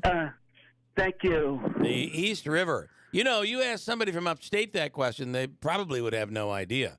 But the fact that I had no idea. I just could tell by your accent you have a little downstate in you, and it came in handy today, Anthony. Thank you, Bill. What are you going to do with the money, Anthony? What are you going to do? Pay bills and stuff. Smart. Very smart. Well, what we're going to do is make it even better. We're also going to give you the Utica All-in-One card. It's the Food and Fun card from Mohawk Valley Garden. It's a $25 gift card. Go to Aquavino, which is now killing it over in New Hartford. And the food is so good. Babe's 72 Tavern and Grill, Taylor and the Cook, and any of the Adirondack Bank Center or Nexus concession stands. And we're going to give you a table for 6 at Fat Cats Comedy Club for this weekend. As I said, Michael Harrison is the headlining comedian. And we're just loading you up, and you get cash and everything else. So stand by. Davey's going to hook you up. Congratulations. Thank you. Nice job, man. Anthony, you have a great day. You too. Thank you. Stand by. Davey, take Anthony. Hook him up. How about that? You know that this is a very interesting story. In Oklahoma, Republicans stepped in because lawmakers there were about to they did read Bible verses to back their reasoning for not allowing this to be passed. But Oklahoma Republicans stopped a bill that would have banned hitting kids in school. It would have banned hitting kids in school. And that would include disabled children. Are you saying they're allowed to hit kids right now? Apparently in Oklahoma, I got to tell you something. No, I did not ever hit my kids, but as a kid, I was hit. Mm-hmm. I mean, I got the belt as a kid, but Same. and my parents today will tell you it was a mistake. We never should have done it. Same. It was done to us. You shouldn't do it, and don't do it to our grandchildren. So anyway, but I don't believe we should outlaw. I mean, if somebody's way of disciplining their children, and I'd like somebody's opinion on this. If you have an opinion, 315-736-1037. 0186. I'm right here. If you believe that corporal punishment, I know you have an opinion, and you're in the perfect demo for this because you have a kid who's of that age. Yes. So I don't believe we should be banning. A parent should have the ability to say, "This is how I discipline my kid." And we do it. We do use corporal punishment. If Within reason, right? If that's you can't beat him. You can't take the bat to the kid, right? But if within reason, if corporal punishment is for you, then who am I to say it's wrong? And in fact, just because I didn't do it, and we used the whole timeout thing, my wife was big on that, and I think that stuff, taking things away, that all worked for us. Mm-hmm. I never had to spank my kids. However, I don't think there should be a law against it. And in this case, that's what Republicans did. They stepped in. Now, where I have a problem, though, yeah. I do not want what was done to my parents done to my kids. If I want to hit my kid, I'll do the spanking. I do not want it done at school. I completely agree. Do not touch my kid. It's way out of line. But so here's the thing. So we agree on something. This is shocking today. I know. We actually kind of agree on this. Look. But here's the thing, though. I mean, even when I was in school, and I'll be 40 this year, I remember our kindergarten teacher. If you were talking or something during a lesson, kindergarten. Was this in Catholic school? Yeah. Yeah, Well, and she was the Catholic only school one, is though. always different. She was not a nun, and Yeah. I'll tell you, she was the only one that I knew of that did this. She was old school. Yeah, she did not. She did Yeah. not play around. Like she'd hit your hand or your knuckles with a ruler. Like yeah. And I remember, matter of fact, there was a situation with a cousin of mine who this had happened, and my grandmother was like, "Oh no, you do not put your hands on my grandchild, because I'll come down there and put my hands on you." Correct. That's and so, like, there was a whole big, and my parents were the same way. They were, in their day in school, you got, my father used to talk about going to Catholic school and how they were pretty tough, and it involved spanking, and it would be in front of the class. You'd get put over the knee and whacked. None of that today is accepted. Man. But in Oklahoma, apparently it is. And Republicans stood up and were like, and they quoted Bible verses, an eye for an eye. And, the problem is, if you're quoting the Bible, there are so many things where the other side can quote the Bible and be like, yeah, but look at this. So the Bible doesn't, those stories are meant to be examples for us to live by. Right. It is not to be taken literally, because society has changed so much over the years. And the one religious organization that'll tell you that's the case is the Catholic Church. But they fought it, and so now, yes, Oklahoma teachers can continue to spank and hit kids. Now, is that the current policy? Because there's two things going on. And One, in this case, the story is allowing teachers to hit disabled children. Joe Biden is sitting in his office right now laughing, going, I got Republicans to step in it again, just like he did with the Social Security thing. Well, this is a state Republican situation. No, I say that tongue in cheek, but I just wonder if there was even an issue here. Was there an issue with kids being hit in school? So that's where this bill came from. They were trying to pass a bill that would make it illegal to use corporal punishment on disabled children. The rest of the kids, apparently, it's okay to hit them. But in this case, they were trying to stop it to happen with kids with some sort of a disability. You see this though, where it's like we've got to stop the insert party here from poisoning your water. They want to poison your water, and you go, wait a minute, nobody's trying to poison the water, but there's no law that says you can't poison the water. You gotta have it right. On Tuesday, the Oklahoma. I see what you're saying. They just do this out of the blue. I believe there had to have been a case that prompted them to do this. But on Tuesday, the Oklahoma House, in which Republicans have a supermajority, voted against House Bill 1028, which would have outlawed school district personnel from using corporal punishment on any student identified with a disability in accordance with the Individuals with Disabilities Education Act. After lawmakers read Bible verses and talked about the need for physical discipline, the measure failed to proceed by a vote of 45-43. The bill needed 51 in order to pass. Current Oklahoma law only prohibits deliberate infliction of physical pain to discipline students with the most significant cognitive disabilities. Even then, schools can obtain permission from parents or guardians to actually, so you could sign off on your kid to be spanked in school. And I'm assuming they're looking at it in a way where, look, kids are walking into schools and they're shooting up the school. What is the difference? Well, we stopped doing corporal punishment in schools. And now, if we do corporal punishment again, it's going to stop it. We won't have this violence in schools. Here's what I can find online. Corporal punishment or paddling in public schools used to be common. Today, despite no statewide ban, this is Oklahoma, it's rare for corporal punishment to be used in Oklahoma schools. Many school districts abolished the practice. Only about 10% of school districts, quote, permit corporal punishment at all.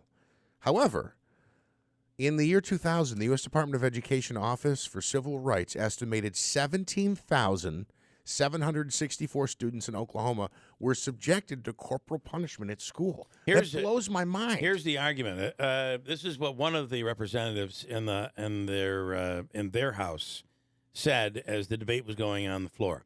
A child could have dyslexia, and then you can't spank him? Give me a break. Is that what? No, he did not say Swear that. to God. No, he did not say that. I would never spank a child with an emotional problem, but a neurological problem, the kid should be spanked. That's where this is all coming from. That's not what he's... Is that really what he said? I'm reading from the quote. Look. But if a parent has the choice and they know it can stop a misbehavior for behavioral problems, it is the bill stopping that. And the general thought was that the bill would have stopped this. And it does seem a bit antiquated in this day and age. A bit antiquated? Yeah, a little bit. Allow me to just take it a step further. You know, I'll say this. A lot of people listening to this program think Democrats do a lot of dumb things, and then Republicans counter with this. You should be able to... A teacher should be able to strike a child who is dyslexic if they read a word wrong. Well, no. That's what he's arguing. No. He's saying that the bill would have protected a child who had a disability, and dyslexia is a disability. So they're saying, so you're telling me you can't hit a kid with dyslexia?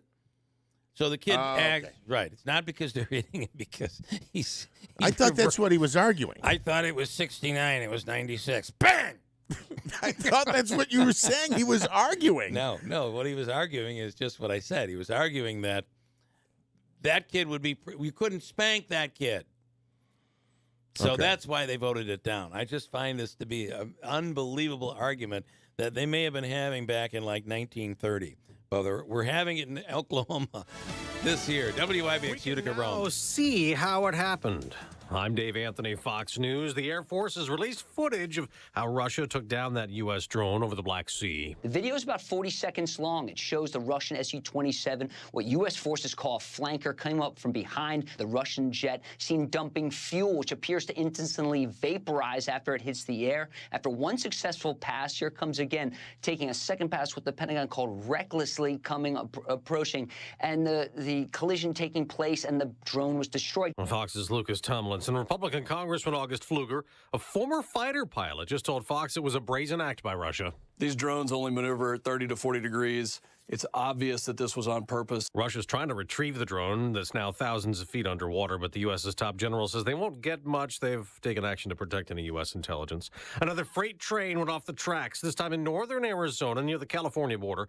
But unlike last month's Norfolk Southern toxic derailment in East Palestine, Ohio, BNSF Railway reports no hazardous spills. It happened after Senate Democratic leader Chuck Schumer called on the National Transportation Safety Board to investigate all major railroad safety, not just Norfolk Southern, questioning what new regulations are needed. I need answers. We all need answers. America needs answers to these questions so we can make meaningful change in the rail industry. The U.S. banking system remains sound. That's what Treasury Secretary Janet Yellen plans to tell a Senate hearing today after the failures of Silicon Valley and Signature banks. That worry has spilled overseas, where Credit Suisse's stock is rebounding the day after a plunge when its top shareholder, the Saudi National Bank, said it would not deposit any more money to avoid regulations. Credit Suisse Group Thursday says it intends to borrow up to 50 billion Swiss francs, roughly $54 billion U.S., from the Swiss National Bank.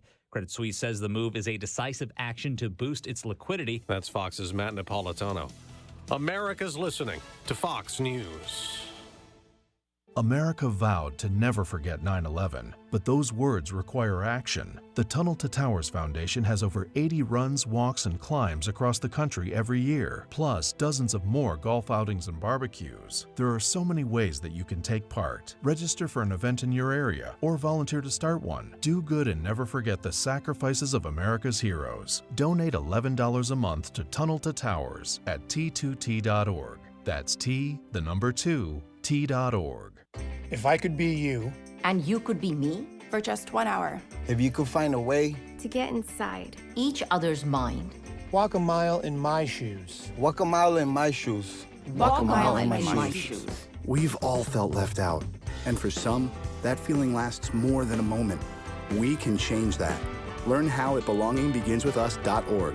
Brought to you by the Ad Council. Walk a mile in my shoes. A little bit of sunshine to start, 27 degrees. WIBX news time is 8:03. This news update is brought to you by John's Mobile Home Parts and Accessories in Oriskany Falls. For all of your mobile home needs, it's worth the trip. Visit johnsmobilehomeparts.com for more information. The United County Overdose Response Team issuing an alert after a large number of drug overdoses over the past few days. There were 7 overdoses between March 10th and 12th. Fortunately, officials say none of those were fatal. These overdoses likely involved several drugs, including fentanyl, which is being used to lace other drugs like cocaine and methamphetamine. Data shows that more than 70% of drug-related deaths in the county last year involved fentanyl. Meanwhile, the first adult-use cannabis dispensary in central New York will be officially opening its doors later today. The dispensary, named William Jane, is located on East State Street in Ithaca. It's set to begin accepting customers at, you guessed it, 4:20 this afternoon. The owner of the business says he's excited about the opportunity. The location will open as a pop-up store, or as we should be calling it now, a roll-up store, and have support from the New York State Social Equity Cannabis Investment Fund. St. Patrick's Day officially coming up tomorrow, and police across the state will be cracking down on impaired drivers over the next few days. That's today through Sunday. Travelers will see increased police presence on roads, and additional sobriety checkpoints will be set up as well. Families across New York State will be finding it a bit easier to access child care. There is a new online tool available. Governor Kathy Hochul says the tool will allow parents to see if they are eligible for monetary support from the state's Child Care Assistance Program. Families can fill out a questionnaire that lets them know if they meet the basic criteria and put them in contact with the Department of Social Services in their area. You can get more information online at ocfs.ny.gov.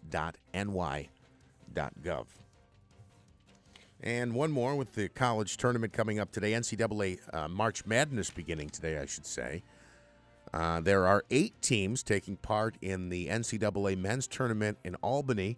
They'll be playing at MVP Arena. Now, they're set to play Friday, Sunday, but they'll be at the MVP Arena practicing today. That begins at 11 this morning, runs through 5 o'clock. Practices run about 40 minutes apiece. It's exciting, right, for Central New York to have teams. It's kind of like a little Nexus Center, right? You get all these teams going in to participate in their bracket in their region. Yeah, big. WIBX News Time, 8:06. Your Weather Center forecast comes to you from Eyewitness News Chief Meteorologist Craig Flint. Mostly sunny skies for this afternoon, a high today of 44 degrees. Increasing clouds tonight with a low of 32. Rain showers possible tomorrow, a high of 45 degrees. Saturday, chance of snow, mostly cloudy, a high of 35. 29 is your high, only 29 is your high on Sunday, but we start to warm up again Monday, mostly sunny, 38. Sunny and 45 by Tuesday. Right now, mostly cloudy, a little bit of sunshine, 27 degrees. WIBX News Time is 8:06.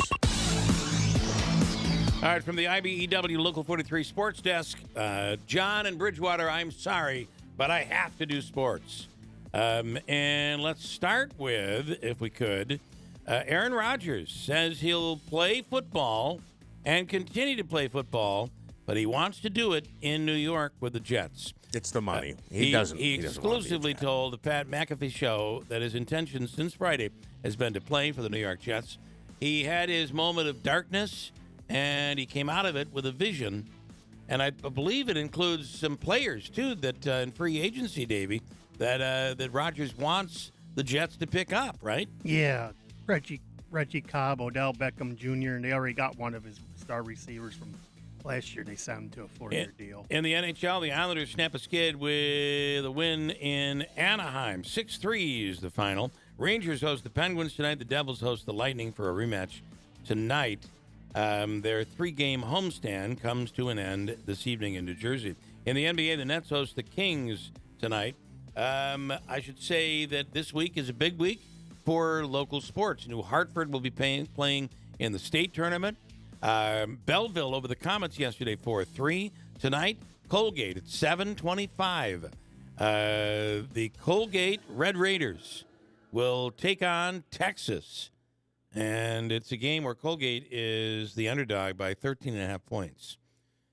And then the Pioneers, the Utica University Pioneers, on Saturday at 7 p.m. at the Adirondack Bank Center, play University of New England in the quarterfinals of the NCAA tournament. If they win that game, it means the Frozen Four they will be a part of, and that Frozen Four will be played here in Utica if the Pioneers win this weekend.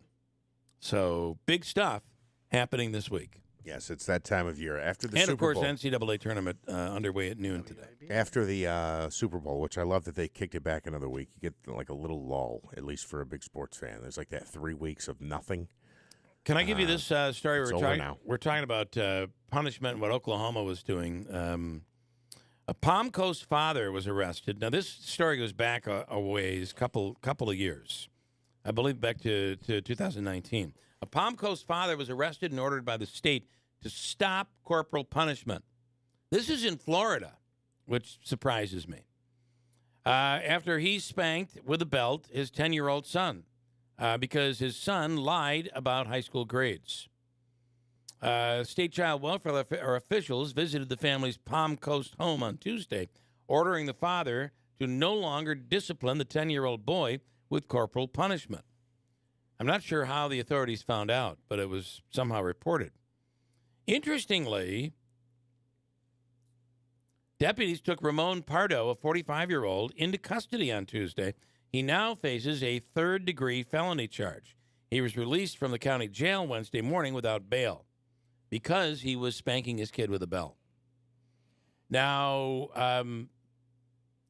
apparently, it's a gay couple who has adopted this child and adopted the kid when he was just 12 days old. That he and his partner have always believed in corporal punishment, but the county there says, no, it's not allowed. What do you think about that?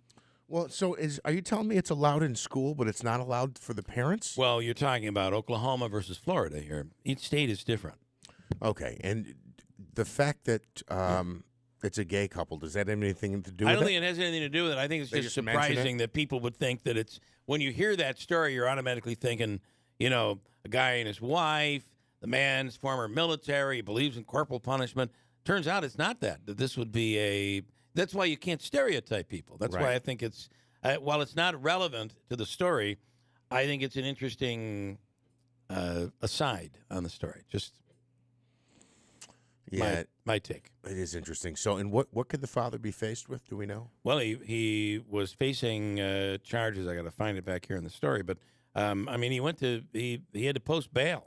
Oh my goodness! And it's a felony, a child abuse felony. So interesting. All right, what do we have next? Katie Aiello will be on tomorrow. She's running for her seat. She has had a little something going on with a gentleman by the name of Russ Pelley. Pelley's girlfriend is running also for the same seat, and she's been endorsed by the Democratic Party. So at one point, Katie Aiello made some accusations. She said there was money. It was put on the table. Russ Pelley says it was to pay forward for other customers. She says he was trying to maybe buy her favor so that he would end up getting ARPA funding. Oh, boy. Anyway, Katie Aiello will be talking about it tomorrow. Russ, since then, though, has been watching the Katie Aiello campaign very carefully. And what do we have coming up here? Well, I think this is. I'm. To be honest with you, I'm not positive. He messaged me this morning. Is this about the residency situation? Hi, Russ. Good morning. Good morning, Bill. Good morning, Jeff. Morning. What's going on this morning? Well, we have been wanting to focus on the facts of this situation. So recently, we took a deeper, closer look into her residency. When you say we, who is it? You and your girlfriend? Myself and Morella, okay, my fiance. Yes. So let's just go back to 2019 briefly, just to give a little history of the deception. 2019, Miss Aiello claimed to live on the 400 block of Lafayette Street. It went to court. She lost. She appealed it, went to court. She said she lived there for one day in an abandoned building, propane heaters, electric generators, all that. We know it's not true. The owner of the building stated it was in an email that it wasn't occupied. Okay, fast forward, 2021. But it was, if I can say, though, but I can say that the higher court said that she's not required to live in the district to run. The higher court did agree in her favor by default because Ms. Peslonella's attorney and her never appeared to that actual court hearing. Ms. Aiello won by default. But what I'm statement that she lived there for one day. I understand, but what I'm saying is what we've learned is I don't believe there's anything in the bylaws in Utica that requires someone to live in order to run, to live in the district in order to run. Once they win, they then have to move into the district. Right, and this clearly shows that for the past 4 years, she has not done that. What we have recently shows she has not Okay, so you're saying she's not living in Utica right now? I will say as of March 7th of this year, we know for a fact she has not been living in Utica. She will fast forward to 2021 to her new address, Plant Street. Owners of the property, New York City, cannot confirm her being there either. Okay, brings up current timeline. She claims to live on Cod Street. I won't give the address just for purposes. I don't want anyone to get her. That's uncalled for. Yeah, let's not bring up. She claims to live on Cottage Place. So we dug a little deeper, went to Herkimer County, have a copy of that date. Her registration is clearly marked in Herkimer County, an address in Herkimer County. So what gives? Where is she living? Where is she okay, so you're saying what registration? Her vehicle her registration? Registration. Okay. Well, that doesn't really tell anything. I mean, that got the ball moving a little bit. Does that really? I don't mean to be in a position where I'm defending her, but I moved and my address remained on my license for 3 or 4 years before I changed it. Very small potatoes. Yeah. It's just, little sticks in the fire, which brought us to, okay, does she really, really live here? Enough with this. I can't take it. 4 years of living here, there. I was intending to live here. The deception is just driving everyone crazy. So let's talk to her landlord. Her landlord, where she claimed to have lived the past 2 years, is a man of God, a priest. He's not going to lie. I don't think he's going to lie. If anything, Katie might, but he's not. He signed a statement. First, the phone call was made where he admitted that Miss Aiello, a.k.a. Miss Martin, whatever name she wants to go by, does not live in his building or on his property. I said, sir, would you mind signing a statement? And he said, no, absolutely. He wants to do right by God. He was willing to admit this. Signed a statement that Miss Aiello, Miss Martin, has not and does not live on his property or premises. Never lived there. Now, this is, I would say, pretty sufficient. 3 days later, Miss Aiello goes to this gentleman, throwing a tantrum, and makes him sign a new lease of that date, stating renew the lease and that put in the lease somewhere that she did live there. So you tell me, is that significant? Someone obviously tipped her off.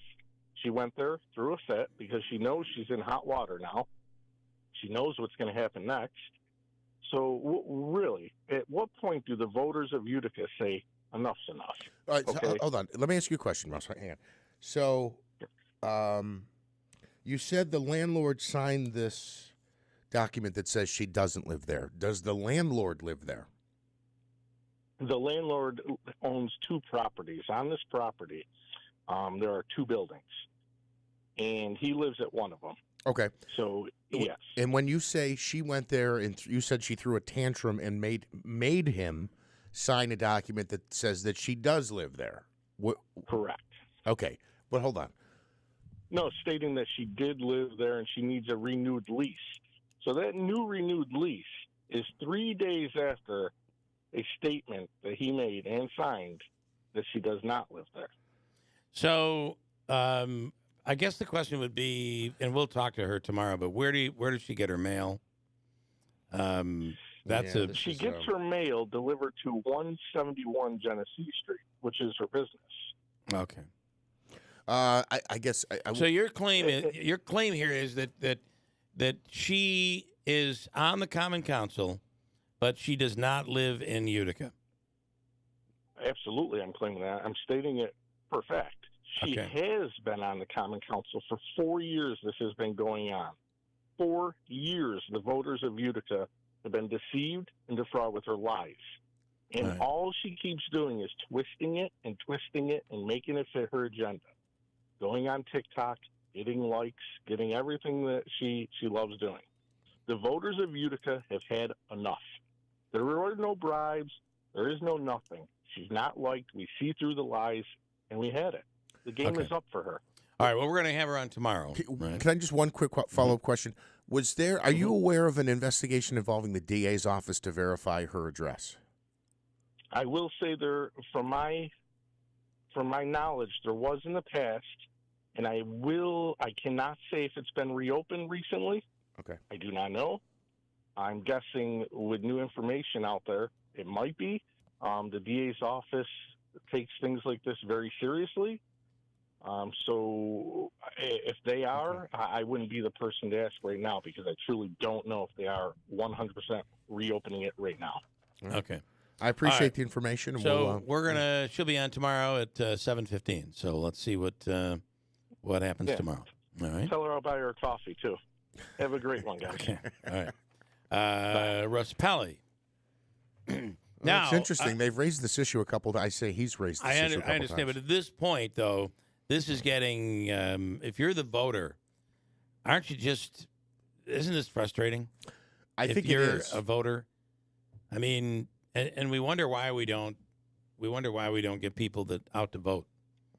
Yeah, well, I would let alone say running for office. I would like my representative to live in the district. There's an allegation she doesn't. I don't know that that's true or not. If it is required, which I believe that it is, that a council person live in the district, then they need to live in the district. You can't fake it. Right. Right.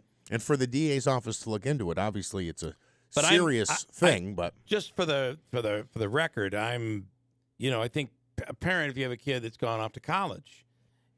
So where is that child's main residence? Right. Where they end up, they're living in a dorm room and at college, but their main residence is still your home. Right. Now, you could have a private eye saying, I don't know, I was looking at your house. I haven't seen him there. The kid's not there. But at the same time, that's where the mail comes. That is their primary residence. No, and I understand that. And she's not a college student. She's not a business owner. Fair but enough. The example you gave also is when you moved from Ilion to your new place. Correct. It doesn't reflect. My license remained the same. It still had the old address on it. Until you go and renew the whole thing. Correct. Right, with DMV, right. Yeah. So, I don't know. We'll get an answer tomorrow. You can own 2 properties. You could own a property in Herkimer County and in Oneida County. So I think there's just a lot going on. But if it would be of concern on behalf of Pelly's argument, if I'm a Utica taxpayer or a Utica voter, I would be concerned if there is proof that someone was lying about living somewhere, right, when they really didn't live in the city, and it's required that they do. That would be problematic. I believe Councilwoman Aiello mentioned on the air last time that the DA's office was looking into it. I thought she had said that it had been verified. I thought she said it was resolved. So did I. So we'll ask tomorrow. All right. Okay, we'll get into it. All right. We're going to break and come back with Mike Hennessy, who at this point we can say is considering a GOP run, a challenge, primary challenge against, wait a minute, I thought he was a Democrat. I know. A primary challenge against Tony Picenti in the upcoming election for county executive. Mike Hennessy has run against Picenti before as a Democrat, but he is now a Republican. What's he thinking? We'll speak with him. Coming up next on WIBX. I can't take this kitchen any longer. Carl, we need to start looking for a new house. Honey, you know the housing market is tight. It's going to be next to impossible to find something that we like. I know, but this kitchen has to go. Hey, what about a home equity loan from Adirondack Bank? We can turn the equity from our home into cash to renovate, just the way you want. Renovate? Adirondack Bank has competitive rates, and they've been a trusted community bank for decades. A new kitchen. Wouldn't that be awesome? Yeah. Then, of course, we would need new furniture, and we could repair the deck, even add a pool, and take that trip to Italy that we've always talked about. Whoa, slow down, honey. Let's go talk to the experts at Adirondack Bank about that home equity loan. Then we can decide where to start. I've always wanted to add on a craft room, and our bathroom needs a facelift. Don't move. Improve. Stop into your local Adirondack Bank branch for more information on a home equity loan or visit AdirondackBank.com. Bank local with Adirondack Bank, your hometown community bank. Equal housing lender, member FDIC. For your financial advice to be useful, it needs to be tailored to how you live your life. I'm Jim McGuire, branch manager of Baird's Utica office. At Baird, we provide investment and financial planning for all areas of your life. Retirement, family, and estate plans, and charitable giving. Plus, we coordinate our advice with your tax and legal advisors, so you can be confident all of your plans are working together for you. Discover the Baird difference. Visit BairdUtica.com. Hi, this is Shalene with Northland Trailers, located on River Road in Marcy. At Northland, we offer a full line of utility, snowmobile, enclosed, dump, and equipment trailers. We can also custom design a trailer to meet your specific needs. In addition to trailers, we have a full parts showroom, and we service what we sell. Our family business is proud to have been serving our community for over 4 decades. Northland Trailers is located right outside the city of Utica. So swing on down and let's talk towing. I want to tell you about Steve Ponte Mazda and our man, Ricky Z. Rick has high standards when it comes to the experience one should have when you enter an automobile dealership. It's been wherever he's worked. You know, I bought one of my first new cars ever when I was much younger in 1992 from Rick. It was a Honda Prelude. Loved that vehicle. And then fast forward to today in Les Hare, I purchased a vehicle from Rick. It was actually a lease, and it's a Mazda CX-9. Love the vehicle. I can tell you, he has only gotten better over the years when it comes to customer service. Everybody is treated incredibly well. It's not a high, tense, high pressure type sale. Nothing like that. It's a great car buying experience. So right now they're holding their Move to Mazda sales event. You might be seeing a lot of Mazdas on the road, and there's a reason for it. It's a hot brand right now, a dependable vehicle. 0.9% APR financing up to 36 months on all new 2023 Mazdas, CX-30s, CX-5s, CX-50s.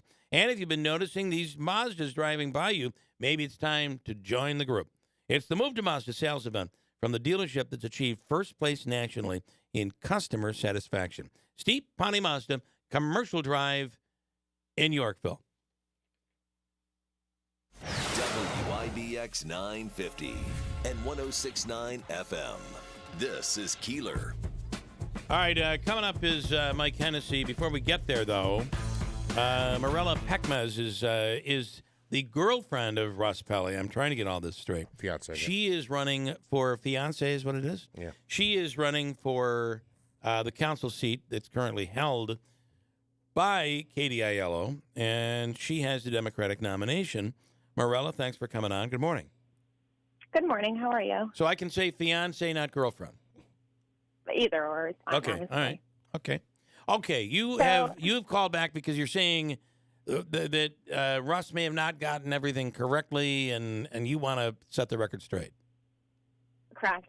Okay. On March 4th, I drove by the address that she claims to live at, and I didn't see her car. Not that your car needs to be there, but a light bulb went off, and I said, let me just call the church to see if they have resident by that name. I spoke to the pastor, and he stated no, he was confused originally. He had no idea who this person was. I said, okay, I'm not going to give him a hard time because he kind of seemed scared as to why we're questioning him. So I called two of my friends who are from Ukraine. They speak the language, and he speaks really good English, but I didn't want any miscommunication or things to fall back where, hey, you did get proof, however it might have been mistranslated. So we went there on March 4th, myself and two witnesses. We've spoken to him for about 20 minutes, and he confirmed that no, she was not living there, that she does pay rent for her ex-husband, and she's helping him get back on his feet, which aligns with what happened about a month and a half ago. There was an individual who went, and this lady went to the place that Katie claims to live at. She knocked on the door. A gentleman answered, and she asked if Katie lived there. He stated, no, I'm her ex-husband. She's just helping me get back on my feet. So now we know that she is paying his rent. You can pay anybody's rent. Bill, if you decide to pay mine, I'll give you my address. Yes, You're please. more than welcome to. I'll write a check today. Yes, just let me know. So fast forward, I got the letter. I was told that it needs to be handed in to individual X, Y, and Z. I just can't go into it right now. And everything would be taken care of. There's a possibility she might be asked to step down, or I don't know the procedure. It was unclear as to what was happening, but I decided to thank the priest, drop off some cookies for him and the church, and this was on International Women's Day, which was on, I came there on March 9th. So March 9th, I went to his door, I dropped off the cookies, and he said, hey, just so you know, Katie was here yesterday, which would have been on March 8th. I said, is that so? What happened?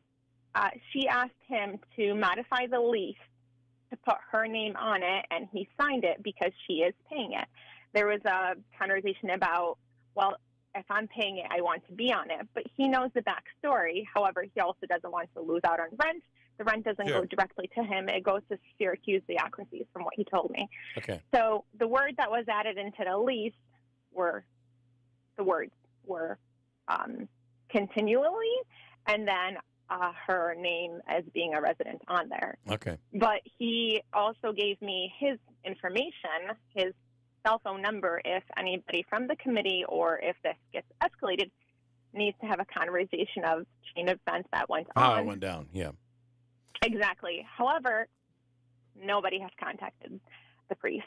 The only thing that I ask is I didn't want to bring publicity to the church. I told him that's not what I was looking to do. I was just looking to prove residency. And he agreed. He said anybody can come speak to me. He just doesn't want the news showing up there with cameras while he's holding a mask, which makes sense. Fair enough. And it is an issue. I mean, we saw with Lapola on the Utica School Board where he ended up stepping down because you have to be a resident of the school district in order to be on the school board. So exactly. And somewhere in I was looking through New York State law. There's two things that could happen. She could be asked to step down, or she can finish potentially this term, but she will not be able to primary me in June. All right, so this is However, interesting. Go ahead. I haven't heard anything yet, so either way, I'm pretty confident with getting to know the district, the people that live in it, that I won't have any issues in the primaries. Okay. However, it's still an issue of her lying throughout this time frame that she claims to live at this church. And to put somebody in that position where you want a pastor/priest to lie for you, it's just so unethical. Yeah. All right. I will. So, Morella, let's get you back on at some point so we can talk about the issues that are important to you. Absolutely. In the meantime, we'll have Katie on tomorrow morning in the 7 o'clock hour tomorrow morning. So sounds good, Bill. Okay. I'll call in tomorrow. Thank you, Morella. Thank you so much. You're welcome. Bye, guys. Okay. Yeah, so I can just tell you that in setting up the interview for Friday, Councilwoman Aiello kind of mentioned that there was this additional check on verification of her residence, I guess. I don't know the exact outcome of it. We can get it in her own words tomorrow. But she had said there was this back and forth about, a claim that she didn't live there and then that she actually does live there. Again, I'll let her explain it in her own words tomorrow. But, if it's a determination is made that she's not a resident of the city, it's possible she could be knocked off the ballot. In other words, could not run for the primary. Could not challenge in the primary. I'm not sure about that. I don't know what the rules are, but I would think just looking at it from a bird's eye view, is that it? Yeah. That she can't serve if she's not living in the city. Right. I don't know what they would do if they found that she is living in the city technically right now, but wasn't for the last 2 or 3 years. I don't know what would happen then. But the law does not require someone to live in the city in order to run. Right. So I'm not sure that gets her knocked off the ballot. I don't know. I guess we'll have to talk to the party about that. Let's get through our interview with her tomorrow morning, though, to find out. Yes. And again, we'll reach out to the DA's office. Just be fair here. This is one side making an allegation. We owe it to her to be able to hear her side of the story. And to be honest with you, I hope she comes with some proof which would clear the whole thing up and end it. Right. And then people can focus on important things like complete streets and stuff like that. All right, hold on tight. Mike Hennessy is indeed up next in studio on WIBX. Hi, I'm Joe Carbone. Welcome to Harley-Davidson of Utica. Get a jump on your riding season with over 120 Harley-Davidson motorcycles to choose from. Harley-Davidson Motor Company 120th anniversary celebration is March 25th. Stop in for food, beverages, music, and lots of Harley-Davidson giveaways. Register to win a 2023 Breakout and a free trip to Milwaukee for the anniversary blowout. So come to Harley-Davidson of Utica March 25th for our great event. I have 2 dogs, Sam and Bailey. Both are golden retrievers. Poor Sam, he was a mess. Always itching. His paws were soaking wet all day from just constant licking. He had bald spots on his back. I just don't like putting shots and steroids into your dog all the time. DINOVITE.com. Dynovite is nutrition. Probably 2 weeks after he started Dynovite, I started seeing great improvements, and today 99% of his issues are non-existent. It's amazing stuff. Since Bailey has been 12 weeks old, he's been a Dynovite dog, and he has 0 issues today. He won't eat his food without Dynovite. When I get out the Dynovite, my dogs actually salivate, like I'm getting them a treat. They drool over it. Dynovite is the best thing you can do for your dog. You won't believe how happy your dog will be. I get my Dynovite from DINOVITE.com. I'm Martin Hoke, the inventor of Navage Nasal Care, and I love Navage. I've told you about how your nose is the body's air filter, that Navage's powered suction will help flush out allergens, viruses, mucus, and germs, and that Navage will help you breathe better. But what do other people say about Navage? Like Tara, quote, "My doctor wanted me to do saline rinses for my allergies, but I've never been able to successfully use a neti pot. Navage uses suction power, so it's foolproof. There are nights when I'll have particularly bothersome allergies. I'll bust it out, and the results are immediate. It's such a relief. It's become a lifesaver." Unquote. She's one of over 100,000 online reviews praising Navage, the all-natural solution trusted by over 3 million people to help you breathe better, sleep deeper, snore less, and stay healthier without drugs. Navage is available at Walmart, CVS, Walgreens, Target, Rite Aid, and online. Navage, N-A-V-A-G-E, clean nose, healthy life. Well, Fred F. Collis & Sons, heating, cooling, and insulation. And you might not know, but for many years, Collis has been doing insulation as well as their heating and cooling services, because that plays a big role in the efficiency of your home. It ensures your heating and cooling systems aren't working harder than they need to be in the summertime and in the wintertime, helping to keep your home at a stable temperature to keep you comfortable, all while you save on your energy bill. Collis has a whole team of dedicated people to ensure customers save in any way possible by helping them take full advantage of rebates and incentives available through New York State. Many Collis customers even qualify to have installation done of insulation absolutely free with no other cost. Energy-efficient upgrades at no cost. New York State working very diligently to make sure people are energy efficient. And the process all begins with a free home energy assessment, and the Collis professionals have you completely covered. They can walk through the entire process, walk you through the process, get the paperwork done, and put everything into motion. You can reach out to them for any of your heating, cooling, or insulation needs. Fred F. Collis and Sons. In addition, Collis is looking for people. If you're interested in a job, reach out to them today. We've used Collis for several years. They do an amazing job. In fact, this is the second furnace we have had Collis install in my last house and in this current home. Fred F. Collis and Sons, heating and cooling and insulation. WIBX 950 and 106.9 FM. This is Keeler. All right, in studio right now is Mike Hennessy. We're into political time, and it's signature time. A lot of fun out there in the snow getting signatures. Okay, first question for Mike Hennessy. You were a Democrat. You are now a Republican. Yes, I've left the party that basically left me a long time ago, and I finally realized that I'm more conservative than most Democrats, and I need to be in the party that I feel comfortable with philosophically. And I don't want to come off the wrong way, but I think you're more conservative than most Republicans. I am. I've been given the conservative endorsement a number of times. Okay. All right. All right. So, are you or are you not running for county executive? I will be running for county executive as long as I get my 1,500 plus signatures in 2 weeks. Okay. Not easy in the month of March to do it. No, it's a typical incumbent thing to block, younger people, or not so much younger people, but people not affiliated to a party or an elected position where they have employees that can go out and get the signatures. But I've, slowly built up a group of people. There's many rules regarding that. I mean, it's still a difficult challenge for an incumbent to but get. It's not quite for non-incumbent. It's a little harder. So they're established. They'd be more established. Yeah. Yeah. Why are you running? Why do you feel I am running because of 4 reasons. Number one, crime in Oneida County.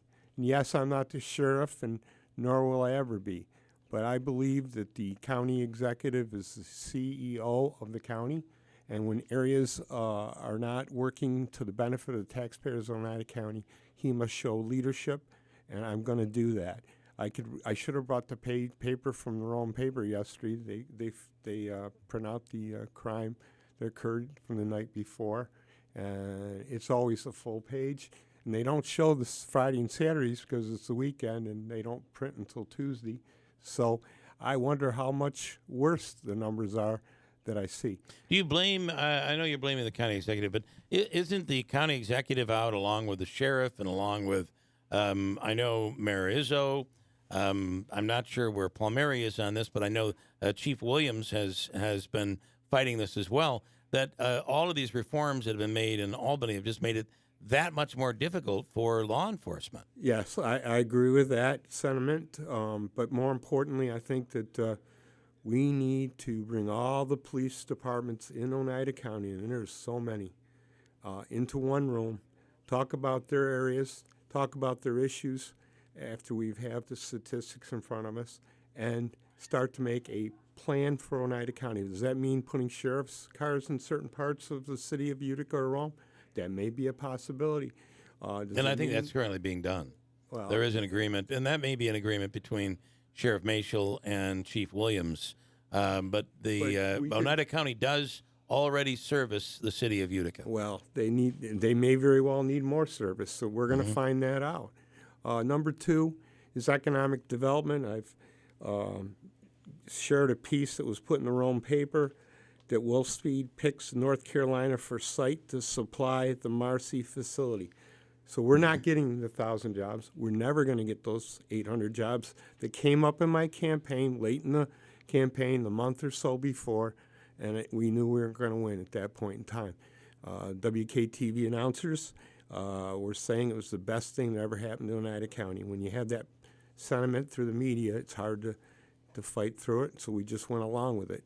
But now I look back at that promise. It reminds me of other promises of jobs that have never come to Oneida County. 12 million new jobs were created in the last 2 years in this country. You don't see, though, Wolfspeed as a positive that it and keep in mind it's important to note that Wolfspeed their headquarters is in North Carolina. And speaking with someone, Christine Bellino is down there now, and speaking with her, there was a lot of pressure put on them to be able to add more jobs down there while they're adding jobs around the country, including in Marcy. So I still see that, even though this facility has not been added to the mix, I still see Wolfspeed as a growing company right now. Financially, I look at the company, and it's not Intel, for example. A number of big companies that are building plants where they're going to have 10, 15,000 employees, Micron Technology in Syracuse. We always exaggerate in this industry, the government working with the industry of numbers that are never going to come true in most cases. Well, and to be fair, I think there was a story in, may have been Time magazine that did a story about how we're not doing the exaggerating. Our governments aren't necessarily doing the exaggerating. The companies are doing a really good job of trying to take advantage of all of this economic this development that states are competing with each other in order to. Let me step back, though. Wolfspeed is a good company overall, and locally 125 to 150 jobs are plus. Yeah. But we're talking about 12 million new jobs in the last 2 years in this country. Hang on. When you say, clarify something, are you saying that the initial, was it 600 or 800 that they had promised? You're saying that's not coming, or are you saying the ones that were in this feeder facility? That is where they thought was going to come here. Because New York State, if you read the article, did make a bid for it, big time. But North Carolina came in with a deal that, and plus being in North Carolina, being the home companies in the we were at a disadvantage probably in that situation to begin with. Point. But hold on, hold on. Wait.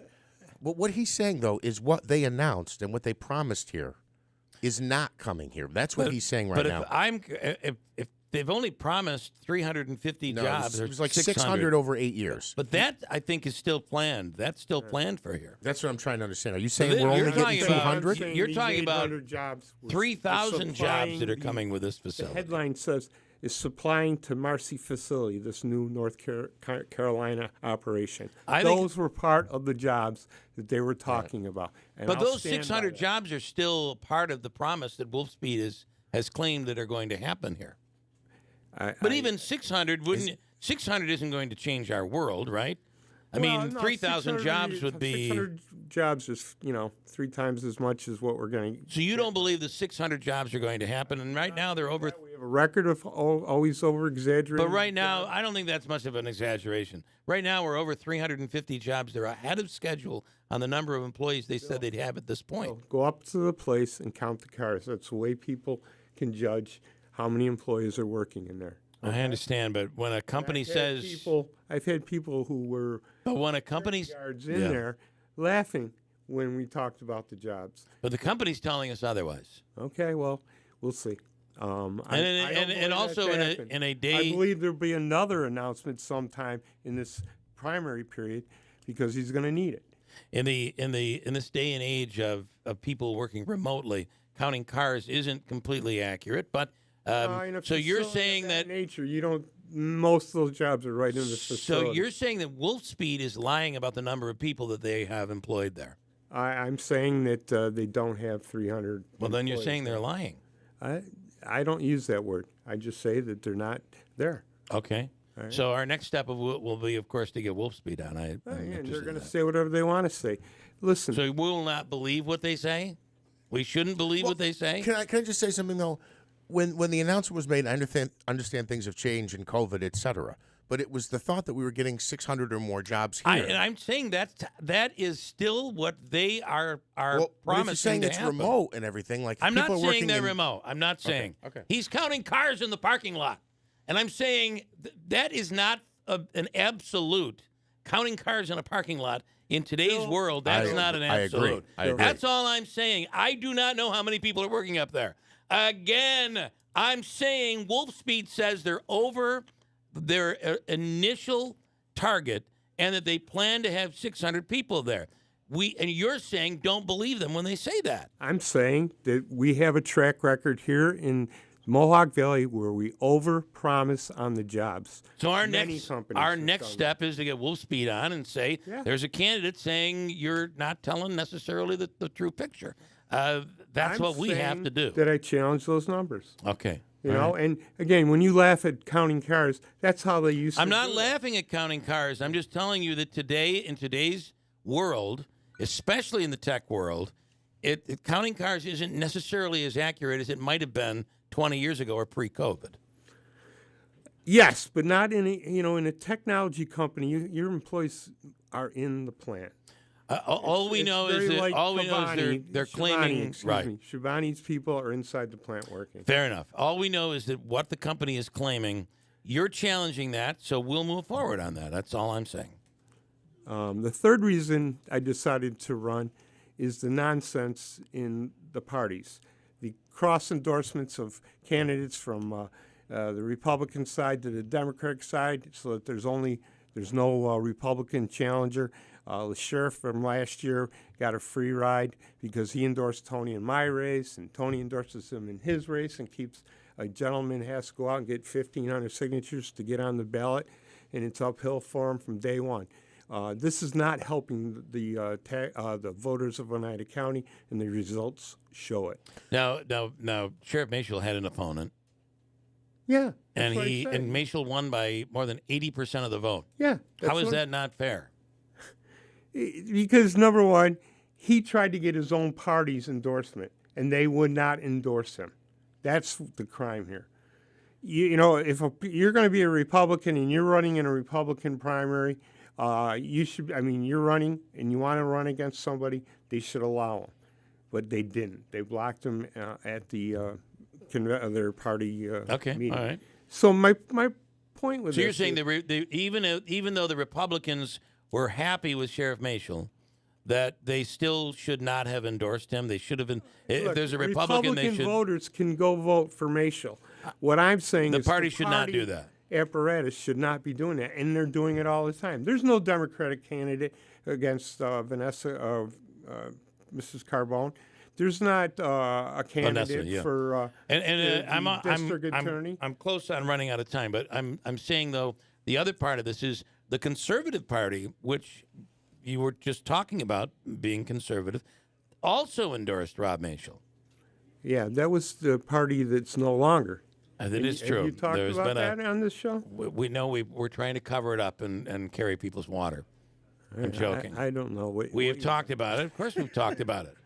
Hey, you know, go ahead. Which is why the state committee has come in and oversaw this entire situation. I won there. You said you had four. Tony Passanti did not get the conservative endorsement this time. You said you had 4 points. My fourth point is the fact that, the third was the political one, and the fourth one is the budget and taxes in Oneida County. He says he's never raised taxes. In 22 years, that's nothing. In 6 years, I cut taxes twice, or I was the leader on one of them, and brought a Republican on the second one. We jointly did it, cutting taxes, the sales tax by full 3/4 of a point. An additional state cut it a quarter. We brought it down from 9.75 to 8.75. Our area neighbors, found other counties, is still considerably lower, and we can do it over 4 years, cut that down to 8.25, saving taxpayers on purchases of furniture, cars, etc. That's a break for our taxpayers. We don't applaud people who haven't done the right thing, and that's by not cutting taxes. Look at Syracuse.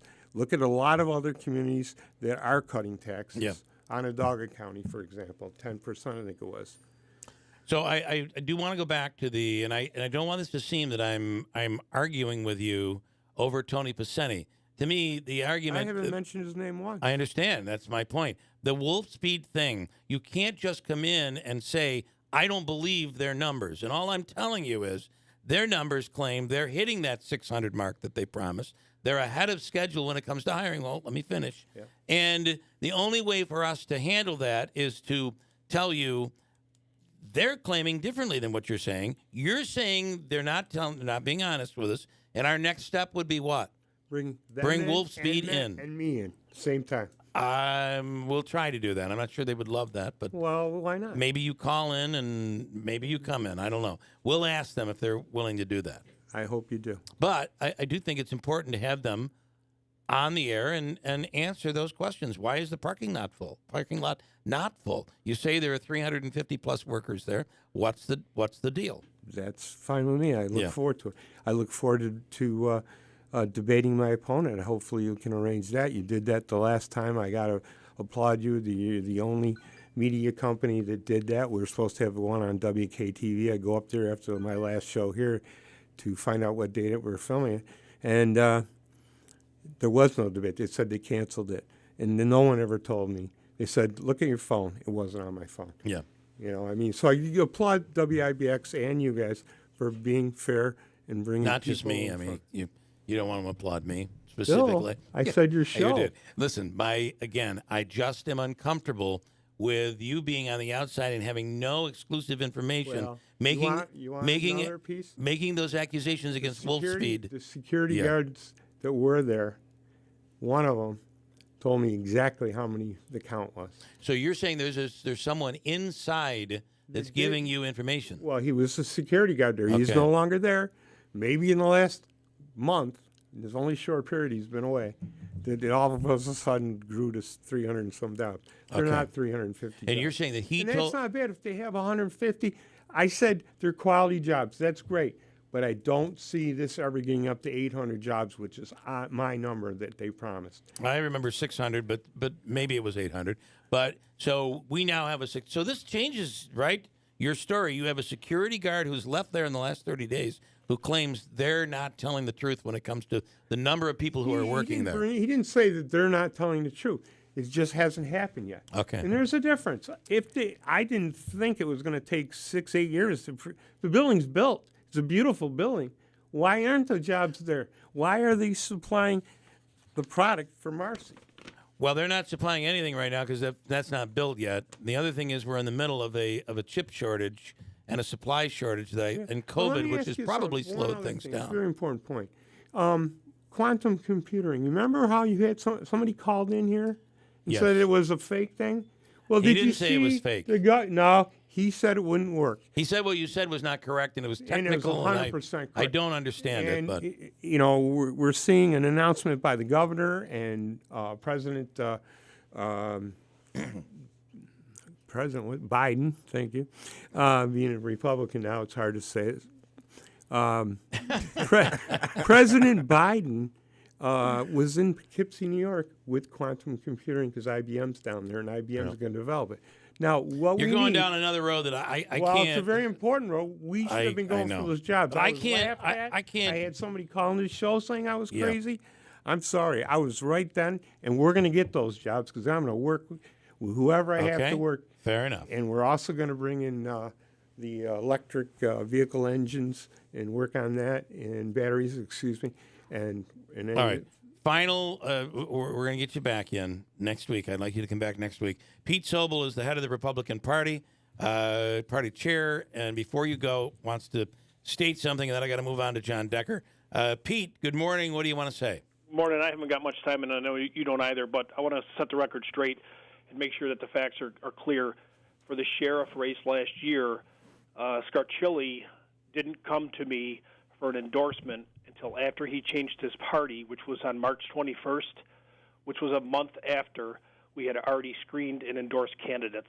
And it was beyond the time for us to go back and try to reassemble everybody and get them together and collect petitions in 4 days to get him on the ballot. Okay. So that's a fact lesson that we need to make sure is clear. Yep. As far as Tony Passetti, he is our endorsed candidate. Tony has done a phenomenal job in this county. The list is pages long on things that he has done for this county, and we stand by him, and he is our candidate. Thanks for Peter, your time. I believe in term limits. That's another reason I'm running. And all right, Pete, thank you. Not to ask you to leave, but I got to move on. Let's do it again next week, though. Right. Thank you. You can sit there. You don't have to physically leave, but I got to move on. I have to go to a meeting. Okay. Mike Hennessy, thank you. Mike. Thank you, guys. I have just a couple of minutes with John Decker. John, I apologize. You know, politics always getting in the way of the world. John Decker, good morning. Hey, good morning to you, Bill. Hope you're doing well today. So, what are your top stories right now? And I didn't get a chance to gather my notes before with a break here, and I wanted to get you in. What are we focusing on today? What are you focusing on today? Well, I think it's pretty interesting. If you've seen it yet, the video released by the Pentagon as it relates to that drone incident over the Black Sea on Tuesday backs up the U.S. version, shows the Russians were lying about their version pretty clearly. And the Defense Secretary Lloyd Austin indicating that these surveillance operations in international airspace over the Black Sea will continue. The U.S. will not be dissuaded or impeded in any way in terms of what happened on Tuesday of this week. So does the video show the Russian fighter jet making contact with the drone? It does. It does. Wow. Absolutely. And the Russians said there was no contact. We didn't collide. But that's exactly what it shows, and that's what ultimately forced the U.S. to bring down that drone. It's now scattered in pieces, according to the Pentagon, at the bottom of the Black Sea. Now, do we know, as of yesterday, the military was saying they weren't sure if it was intentional or if it was pilot error. Do we now know that it was intentional based on the video? I think it was an overly aggressive pilot. Hard to say whether it was intentional or whether he was overly aggressive. He misjudged, how close he was to the drone, et cetera. But clearly, I think that the word needs to go out to, and it has, to these Russian pilots who've been, conducting these very aggressive tactics over the course of not just on Tuesday, but it's been over the course of the past year to calm down, because it's going to lead to a very bad situation. Fortunately, this was an unmanned drone. If this was a loss of American life, we're talking about different reaction entirely coming from the U.S. And quickly, Lindsey Graham saying our response should be to shoot down a fighter plane. I think that's probably going a little too far. Yeah, what do you think? Too far. Yeah, I think you can say those things when you're a U.S. senator. You don't do those things when you're actually in a position of power. If you're the president, if you're the defense secretary, if you're giving orders as a military commander. But, I think he's just, pushing some buttons when he says that. John, as always, we appreciate it. Sorry we got late in here again, but we'll do it again next week. Thank you so much. We'll talk soon. Thanks, Bill. Bye-bye. John Decker is the chief White House correspondent for Gray TV. News is coming up next, and followed by Kilmeade. WIBX Utica Rome. It shows what went down taking our drone down. I'm Dave Anthony, Fox News. Air Force video released this morning showing a Russian fighter jet dumping fuel on the drone, then colliding with it, sending it into the Black Sea. I'm not so sure there's an accident. I don't really believe in coincidences on things like this. My understanding is those Russian jets were harassing our drone that was operating lawfully. And Republican Congressman Nick LaLota on the Homeland Security Committee tells Fox the president should first get an apology from the Russians. Second, he should get our $32 million back. That's how much the drone cost. It's now thousands of feet underwater. And while Russia's trying to recover it, the U.S. says there's not much left and no sensitive intelligence to get. North Korea has done it again, launching a third missile test this week. This time a long-range one, while continuing to condemn U.S. and South Korean military exercises as a nuclear weapons and sanctions standoff endures with North Korea. And there's another nuclear concern, this one out of Libya. The International Atomic Energy Agency says 10 drums of uranium they expected to find during an inspection in Libya were no longer there. This kind of uranium can't immediately be used to produce energy or a nuclear bomb, but a nation or organization with the right resources could refine the material to weapons grade over time. Fox's Jonathan Savage. Now something else the coronavirus pandemic's being blamed for. A report from the National Center for Health Statistics says maternal deaths in 2021 rose to their highest rate in nearly 60 years, and rates among black women are more than twice as high as white women. Cardiovascular issues are also cited as a big reason for maternal deaths. Experts believe COVID-19 was the main driver of the 2021 spike, with healthcare disruptions and disparities adding to the situation. That's Fox's Tonya J. Powers. In an hour, Treasury Secretary Janet Yellen plans to testify at a Senate hearing U.S. banking system is sound. America's listening to Fox News. Born from the tragedy of 9/11, the Tunnel to Towers Foundation has been honoring America's heroes ever since. This year, hundreds of fallen and severely injured heroes and their families are receiving mortgage-free homes. More than 1,500 homeless veterans are receiving housing and support programs. On Memorial Day, those lost since 9/11 and the War on Terror are having their names read aloud in a Tunnel to Towers ceremony. Do good and never forget our nation's greatest heroes. Donate $11 a month to Tunnel to Towers at T2T.org. If I could be you, and you could be me for just 1 hour. If you could find a way to get inside each other's mind. Walk a mile in my shoes. Walk a mile in my shoes. Walk a mile in my shoes. We've all felt left out. And for some, that feeling lasts more than a moment. We can change that. Learn how at belongingbeginswithus.org. Brought to you by the Ad Council. Walk a mile in my shoes. COVID is still spreading. Don't let your guard down. Anyone can get severely ill from COVID. But your risk is greater if you're over 65, if you're obese, have heart or lung disease, diabetes, or another underlying health condition. Lower your risk of serious illness, hospitalization, and death with the most up-to-date COVID vaccines, including the booster. Learn more at ny.gov/booster. Spring is on the way, and if you're looking to make the most of it in a new RV, camper, boat, or trailer, then look to Mohawk Valley FCU. Right now, you can get up to 120-month financing for as low as 5.74% APR for any new recreation vehicle. That's 120 months of financing for as low as 5.74% APR. Go to MohawkValleyFCU.org for more info and to apply today. Mohawk Valley FCU, member-focused, member-driven. Adirondack Home Furniture now carries Smith Brothers Furniture. Smith Brothers has been creating customized living room furniture since 1925 and is known for its high-quality, solid-built, top-of-the-line pieces. Made in America with modern technology using age-old craftsmanship. Smith Brothers offers furniture that you can have confidence in for generations. Smith Brothers is a solid and dependable brand who provide innovative furniture design with every piece. Smith Brothers is a leader in the furniture industry with their award-winning line of upholstered furniture. They have built a reputation for their value and design leadership with furniture of the finest quality. We would love for you to come and browse our extensive inventory and see for yourself. Smith Brothers, now available at Adirondack Home Furniture. Stop in today. Adirondack Home Furniture in the Riverside Center, North Utica, or at AdirondackHomeFurniture.com. Create the home of your dreams with Smith Brothers and Adirondack Home Furniture. 315-738-7817. How do you sum up 70 years in 30 seconds? The Community Foundation of Herkimer and Oneida counties has helped nonprofit groups put more than $110 million donor dollars to work over the last 7 decades. Programs, services, people, places, progress. Our 30 seconds are about up, but we're just getting started. Learn more at foundationhoc.org and help us work toward a vibrant region with opportunity for all. Spring is on the way, and if you're looking to make the most of it in a new RV, camper, boat, or trailer, then look to Mohawk Valley FCU. Right now, you can get up to 120-month financing for as low as 5.74% APR for any new recreation vehicle.